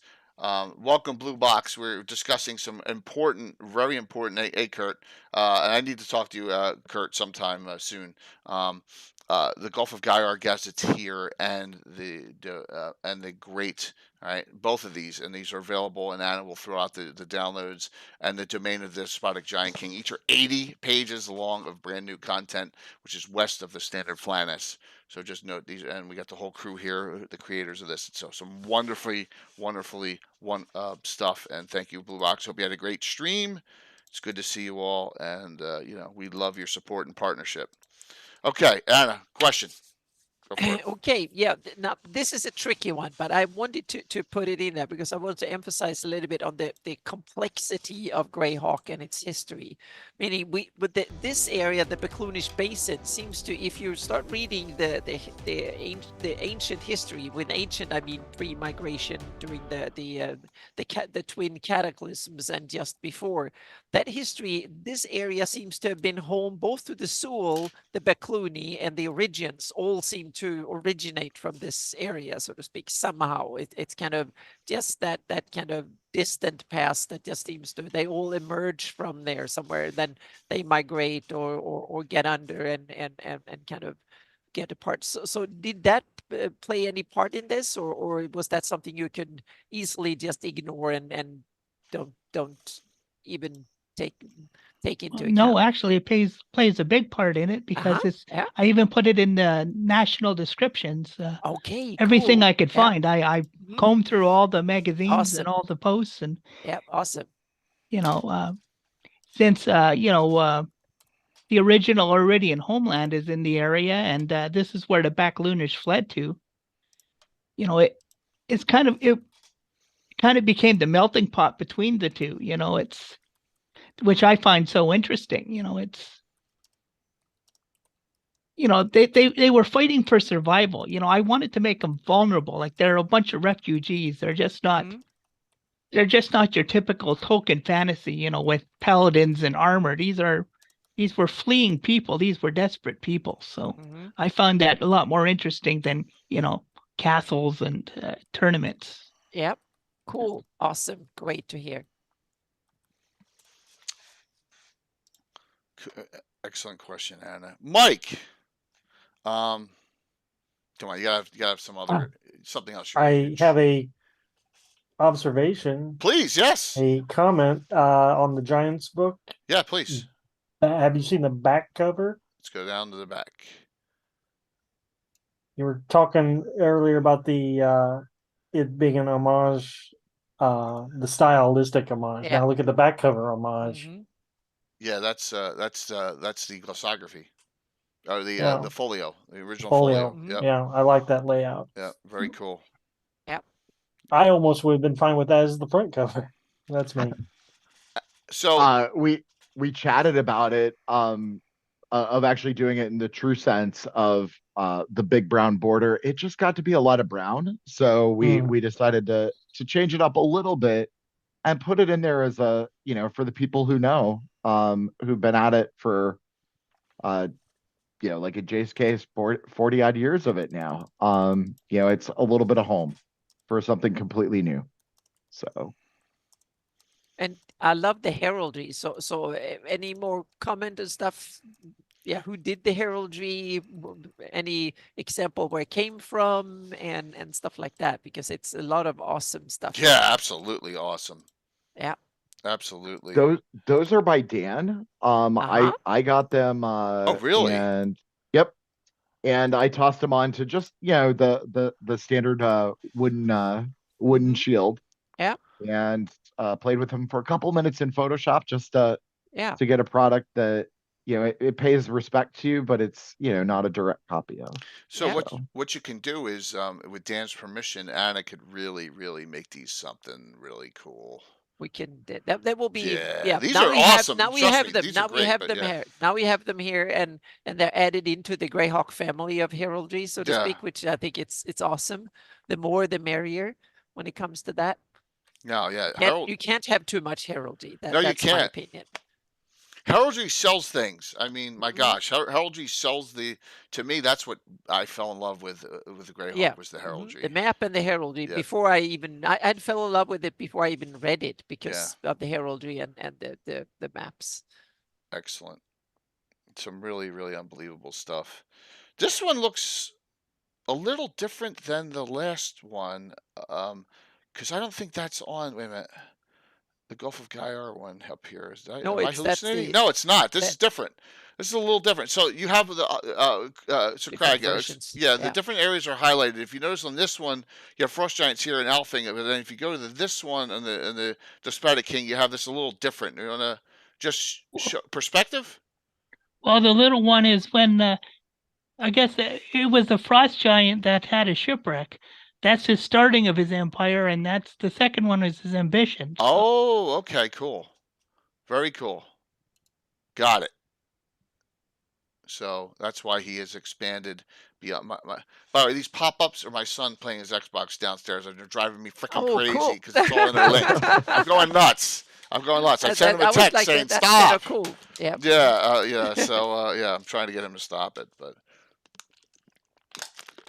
oh, that's really neat. All right. How about the let's roundtable? Any of you have questions for the rest of the panel here? And then all questions from the audience will be taken now too. So let's do that in our last half hour. Any questions, Sam, for the rest? Craig or Baron? Any questions? Let's see what we got from the audience too. Somas of Grail is heraldry for individual knights, lords, and nobles. That's not true. I mean, I have Lord Pages. I have some that I have organizations, venturing groups. So Rexalis, I think other people need to do some more for some other people besides Mordenkainen and Mastrine and all. There are some, and Anna's leading that charge. Let me tell you on that. But well, so, I have over 400 pieces of heraldry now for Greyhawk, and it's growing. I have another 100 or so on the list to develop. Yeah, and that I've listed to make. I have probably about 20 or so for Horned Society, another 20 or 30 for IUs and stuff, and a whole bunch of Elven heraldry that I want to do, and then some more old Flan heraldry and stuff. That's the stuff that I've listed more on the. And then I have some more local ones. I have a bunch of Forjundi heraldry too that I've developed for my campaign that I've just have one little line of what it should be, but I haven't done it yet. So hopefully I can do one a week or something like that. Have you considered doing a document like a collection of all the heraldry in one place and explaining them rather than just see them on a map? Just a log I of do. heraldry. Yeah, I've done heraldry compendiums. They are the letter sized, so to speak. And the idea is to create. And this is something. Now I'm spilling the beans here because I haven't told anyone that this is one of the things that I wanted to do that I haven't talked about. But so I've done heraldry compendiums. I did the first one that was simply my version of the original one from the 83 box set. Now I did from Shieldlands and stuff. And then I want to make them, they are basically pages in a book. And then you can put text in between and there we have, you can be printed or done into a whole book, so to speak. So the idea is to make them into book form, page by page. For Shielded Pathfinders. 400-page book. Well, it depends on how many, because there are many different combinations. Meaning we have the Great Kingdom ones, we have then you have the North Province and the South and so on and so forth. So there is multiple ones. So I'm going to make these compendiums as I see them, almost kind of that I have enough heraldry for the next compendium, so to speak. So they will come. My goal is to have a few more next year and so on. So maybe like 10 or so. So every month or two have another one. Because I love heraldry to do it. It's so much fun to do it. You guys keep expanding, beyond the Flanaess, and that just keeps Anna busy. Mm-hmm. Yep. So the question Orker said was, Sam, did your giant article link into these giants here? No. This is two essentially parallel developments. Okay. Like I say, I went very heavily different direction in the origin, the powers that the giants serve. Okay. And someone could most likely work to reconcile them. And also, my stuff just concerns giants in the Flanaess. Okay. This is, completely different region, so it's very easily taken as, no, these giants are different from the ones in the Flanaess. Okay. Oh, yeah, I was going to say, my question is, whenever I see something like this, my perpetual question is, when's the next one coming out? Oh, my. And also, can I subvert you? Could I subvert Craig for the Celestial Imperium into making them Rakasta, Tabaxi, and other cat people instead of humans? Interesting. Ooh. Now there's an idea. Heretic. There's an idea. Yeah, Oh. outside the box idea. Absolutely. Yeah, Because Lando. I'm heavily affected by the Japanese style Rakasta of Mystara. And then now I'll make Savage Baron mad because I'm stealing from Mystara again. I'm going to steal his Rakasta. Very interesting. We'll have to talk.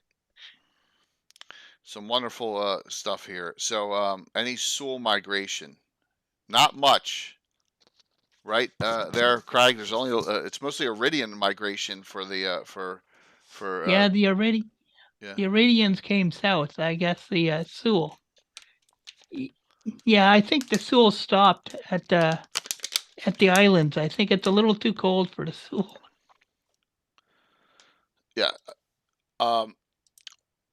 And that's funny because the barbarians are Sul and Greyhawk in the upper right hand corner, right? But Yeah. you know, this is so you got Iridian barbarians here, which I think could be really neat. You know, a real difference. You know, running along here, right, along these communities, right? Yeah. Yep, that's where you have them. So. And up farther north, in Hyperborea, is where the real barbarians are. So. Oh, okay. Ooh. Also, the fake barbarians are real ones. Now, what would the fake say about that when you accuse them and say the real ones live over there? Yeah. Is that like Ratic in the Thelonian Peninsula? The Ratics are the fake barbarians, and yeah, I'd agree with that. The Thelonians are the real ones. Yeah.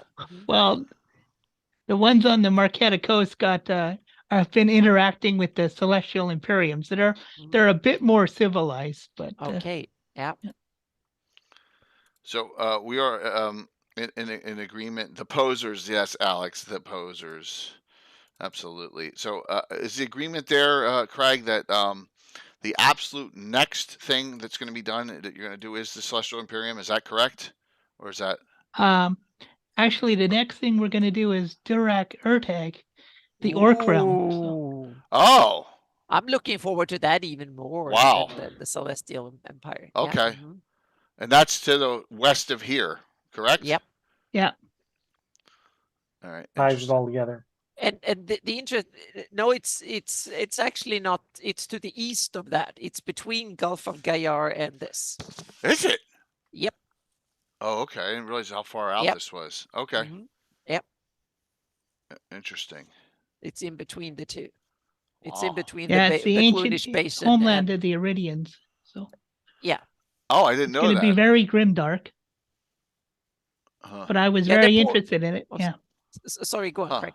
Oh, but I was very interested in showcasing a humanoid society. You know, it's rather than just another human society. So, you know. Yep. Yep, it's cool. And those poor Iridians, they've been trampled on.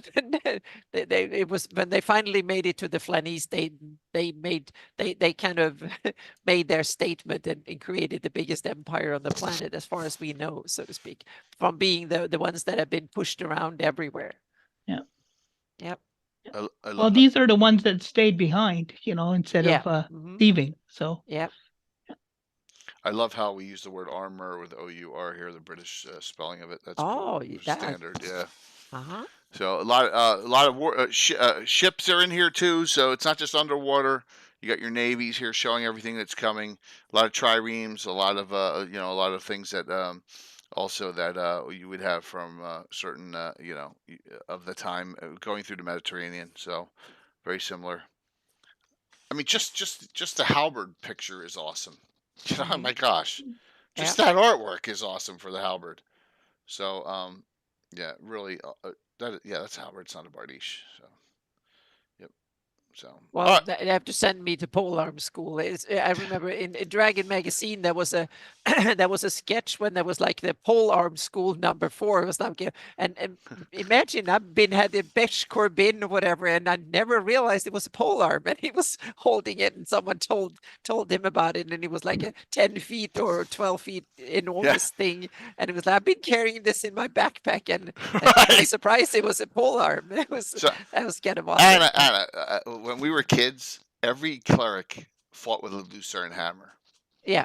which is a freaking pole arm. It's not even a hammer, Yeah, right? it was, So yeah, it's yeah. not even a blood well. Yeah, and Gary Gygax must have loved this pole arm because first edition is full of all these big Corbin and with French Glaive, names and Bill glaives Hook. and stuff. Yeah, exactly. Lots Back of to that Corbin, stuff. one of our Yeah. favorites. And a lot of them were mechanically very, very favorable, so to speak. It was just that they were difficult to kind of take along and to bring with you and stuff. So yeah. What other questions do we have from the audience? Just we have a little time here. So look, we got assassination syndicates, intelligence services. So there's a shadier side in here with the covert activities, criminals. Yeah, just awesome. Elementalist cabals and fiendish cults. They're here still. Yeah, and we have for my Swedish friend Skaggis, there's a monk advancement table. So there's like a variant monk class. Oh boy. So with monastic orders and all that. So that's something for Skaggis. But maybe that's far away enough from the Flanaess that monks can actually be a thing. Martial arts and monastic orders. That's great. Skagith and Rethix both. Exactly. I had to mention it specially for them. Yeah. Just waiting to see and see Army Book Davis is working on. Oh, okay. Yeah, Cool. David Chenault is working on that. In between his laughing. Yeah. So, and here's your monk advancement table. Because we all know that the freaking original monk sucks, right? Out of first edition, and then a lot of us use the Dragon 53 version, right? Yeah, I've never really. Yeah, I never really liked. It's too flavored for class for me, so to speak. So to me, it's too much flavor, and that's why I never really liked the monk, so to speak. And also, people that creators and humans and others that can use non-weapon attacks and fighting styles could be more than Asiatic, so to speak. So that's why I want to take the cultural flavor out of fighting without weapons, so to speak. It could definitely have an Asian style martial artist too, but you can also have like regular brawler or someone who just punches hard, so to speak. Links. Anna, throw the links out there again. The link again. So I love this. I love that Craig has Zorkin in here. That's awesome. That means, one of the gods that was in the God Trap. That's fantastic. If you want to see a monk played well and you don't even realize it's a monk, which is I think the way to go, watch Saturday and watch Korg the Mighty play his monk Malik. He's dual class. He's a quarter half orc, and he was a guard for a year. So he went up to third level fighter and stopped, and now he wanted to become more disciplined. So I let him play the monk class, and I think he's playing it dead on, man. He's not like Friar Tuck or anything like that. I think it's something to take a look on how a monk can be played very well. So I like flavor, but to me, I don't want it on the mechanics level that built in. But on the other hand, I've abolished classes completely, so I've gone even further down the wrong rabbit hole from standard D&D. So, there's a lot of powers in here. I mean, this is really in depth. All right, so Craig, how long have you been using this in your campaign? Yeah. Oh, I've been using this in my campaign for at least a decade. That's awesome. I found it online with Mueller. Yeah, he didn't like the first edition monk either. I didn't either. So he did an alternative monk class based on chi powers and stuff. So I've been using it for about a decade. It works really well. So that's a bit like when I looked at it, I got vibes from third edition with chi with key powers and stuff too. So well, I think the third edition, I think he used a lot of. His name was Ernst Mueller. He posted it just on a website that's now defunct. Okay. And he just one day just posted everything on Cannon Fire, and I picked it up and contacted him, and he said, use it if you want. So yeah, that's great. That's great. Yeah, that's why I think really in depth. Yeah, really, really in depth.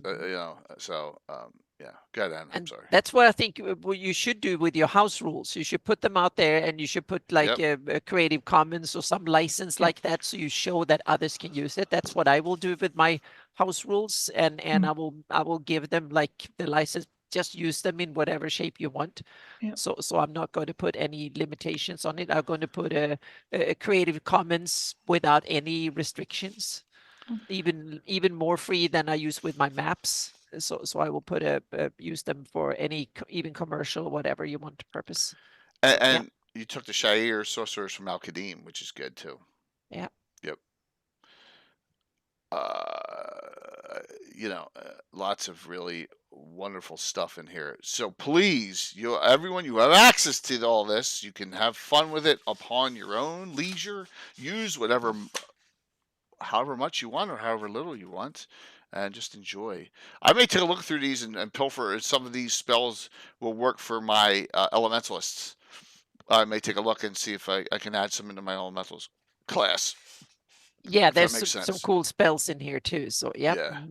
Absolutely. All right, so let's round table some final thoughts here, because I don't know how you get through 280-page books within 2 hours.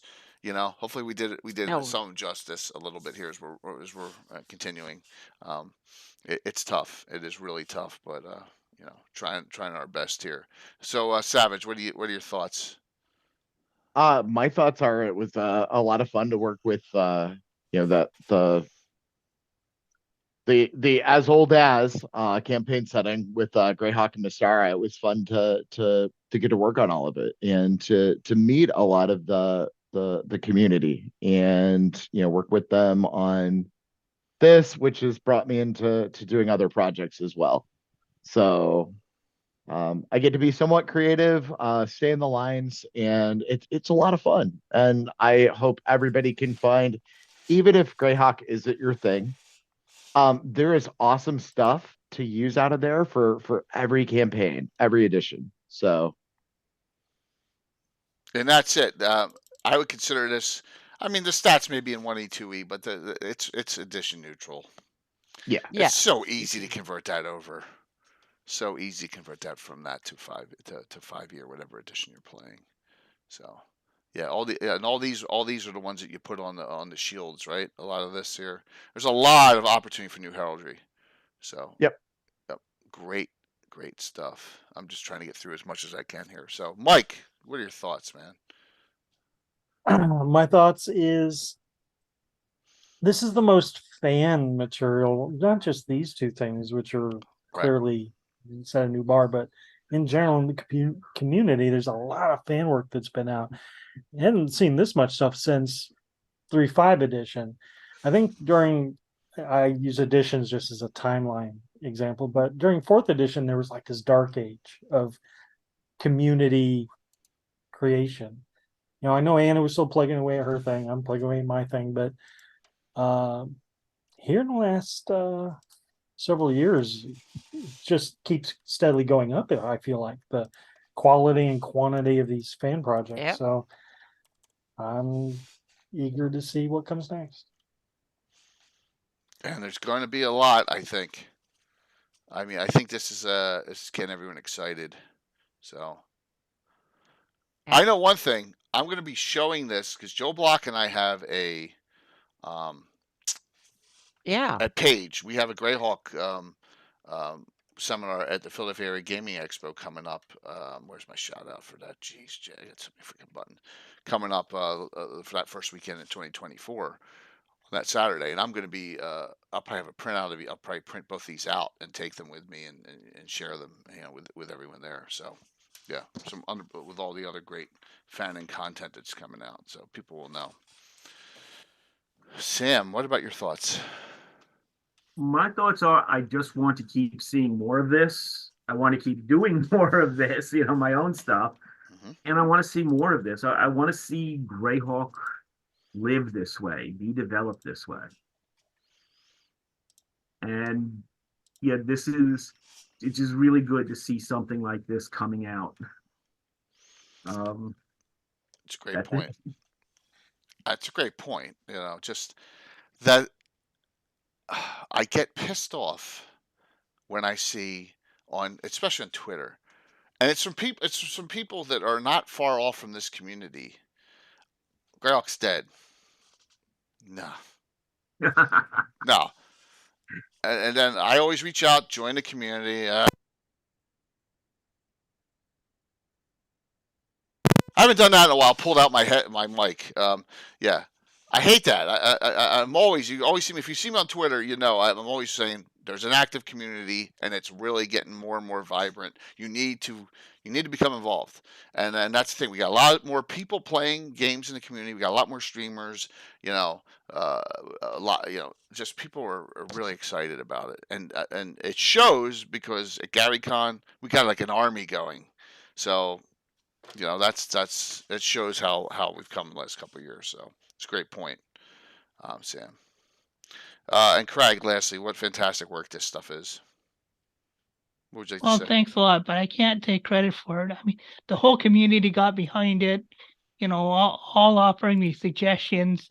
Everybody on the team got behind it. And of course, Troy really got behind it and pushed. So, like Mark Twain said, my demise has been greatly exaggerated. I mean, Greyhawk is alive and well, as far as I'm concerned, and as far as a lot of people especially Cannon Fire are concerned. I mean, it's a very vibrant community. It is, absolutely.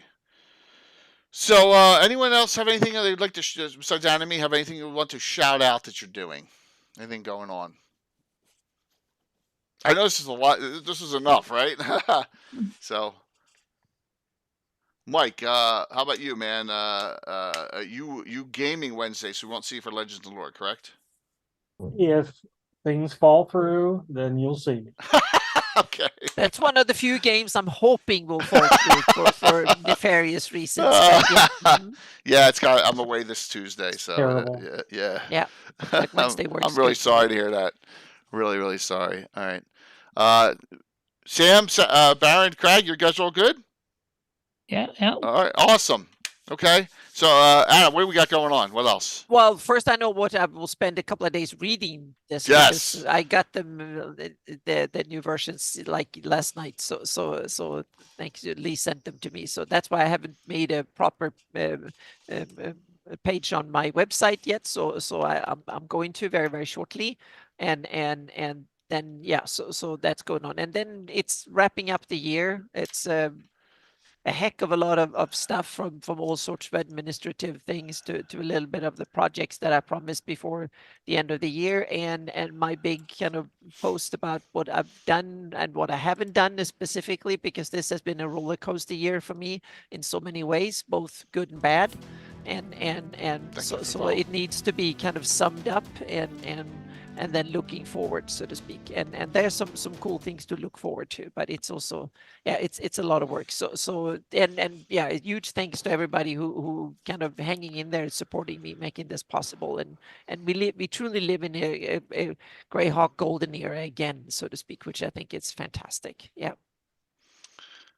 I couldn't agree with you more, Anna, on that. So let me throw some things up here because I'm babbling too much and behind. Showing what's coming. No, you're good. Showing what's going to be coming up here. Yep.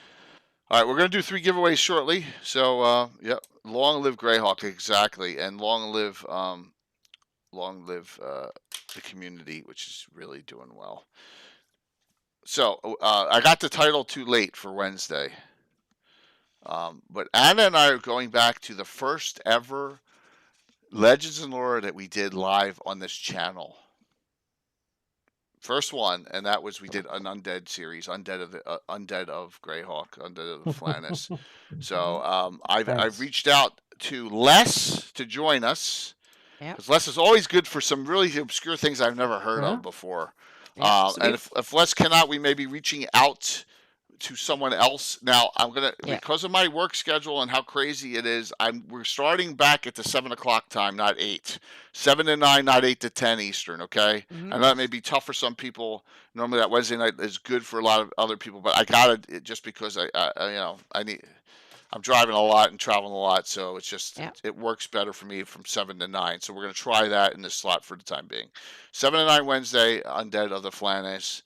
Yeah, it's good. We're thinking about doing vampires, so I think vampires needs to be one big item on the undead, so to speak. Don't anyone say it in chat about Vampire Thrommel, please. No. Yeah, absolutely. Undead, that sounds grave. That's funny, Michael. Yep, that's good. So Baramese campaign is Thursday. That's cool. That's cool, Lando. Yeah. Greyhawk Golden Age was 80s, late 19, and we were in the platinum years now. Good point Vampire. there, Bob. It's a good point. But I think that there's a lot of potential now going on in the community that can lead to multiple leaps and bounds. All right, that's Wednesday. Thursday night, I finished the Festival of the Blood Moon, and people loved the terrain set up in that. And it was some of the funniest chat I've seen in a long time last Thursday night. So we're going to finish this up.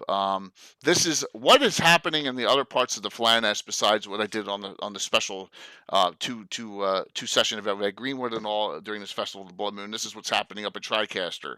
So they killed a necromancer and a bunch of special elemental skeletons that Michael Zudrak's 10-year-old son wrote. But I got another special monster coming for this too. I was excited when I went through this book and I found it. This monstrosity. This book is awesome, by the way, by Frog God. It's an OSR. Monstrosities. I've never seen that one, I think. So here, let me link it for download. 1 second here. I'll link it. That's a beast. Yeah, it's got a lot of old school monsters in it. Hold on 1 second here. I have the link here. I think I missed that one. Yeah. Michael, how much is it on dry through? 1 second, copy. Let me put it in chat here. It's revived. Yeah, there. Boom. Okay, there it is. So it's good. It's good. So I'm using some stuff in it, and that is that's Thursday night, normal night. Okay, cool. Lastly, I'm a glutton for punishment. So I'm running something 2 days before Christmas. Why not? Saturday morning. Look at this group. I got Heather Hex. I got Coco Bunny. I got LJ. I got DM Dave for Guild Superior. The first time he's ever played on my channel in a game. And I got Korg, who plays the monk, and it's called Retrieval, and it's right out of Altamira to start. And Heather's playing an interesting character who I think with the picture you probably will know who this character is or based on. So let me show you that real quick, and then you'll be all like, but trust me, it's going to be hysterical and fun. Here he comes.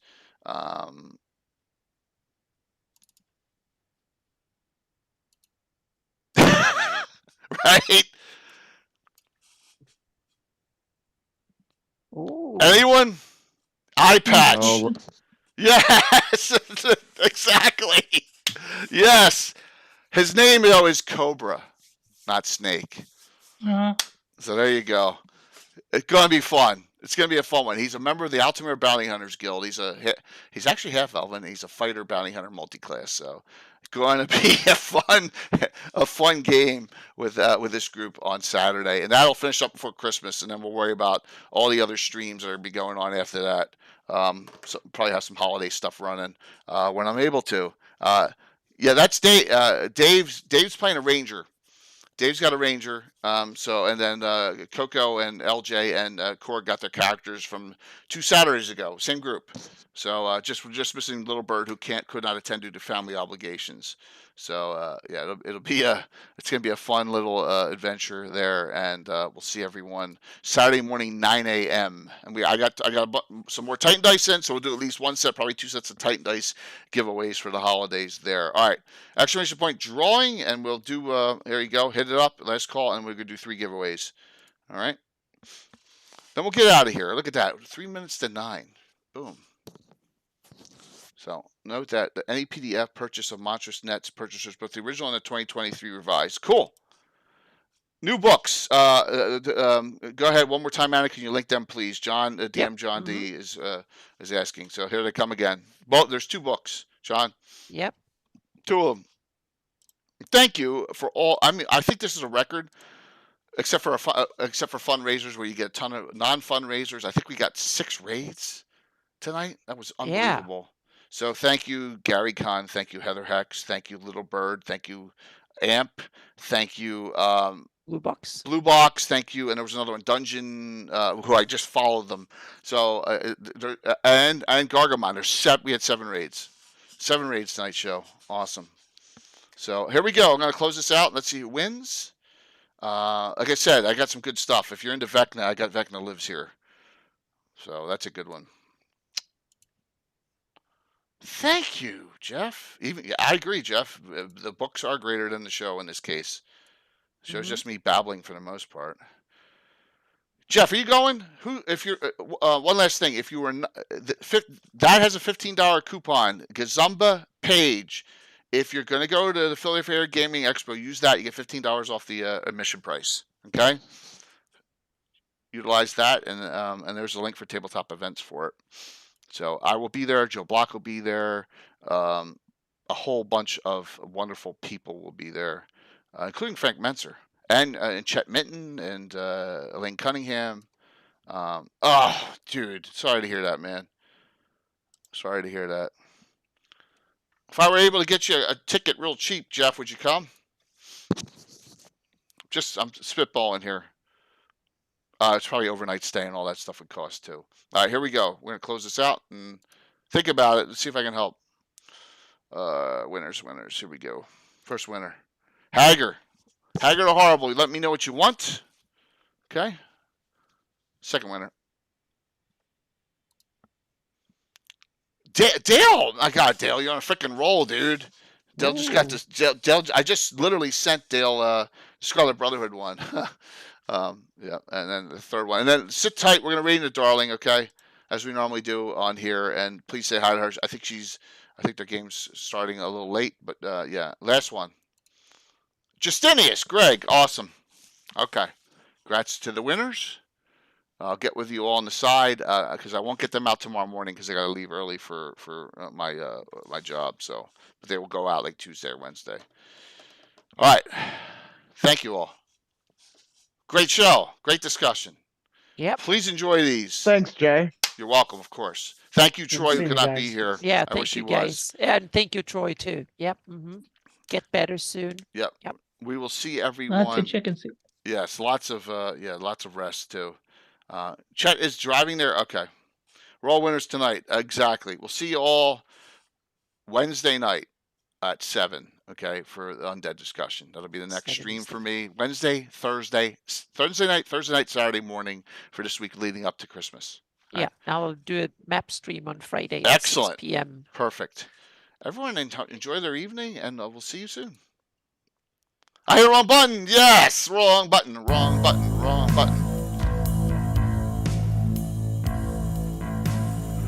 Imagine that.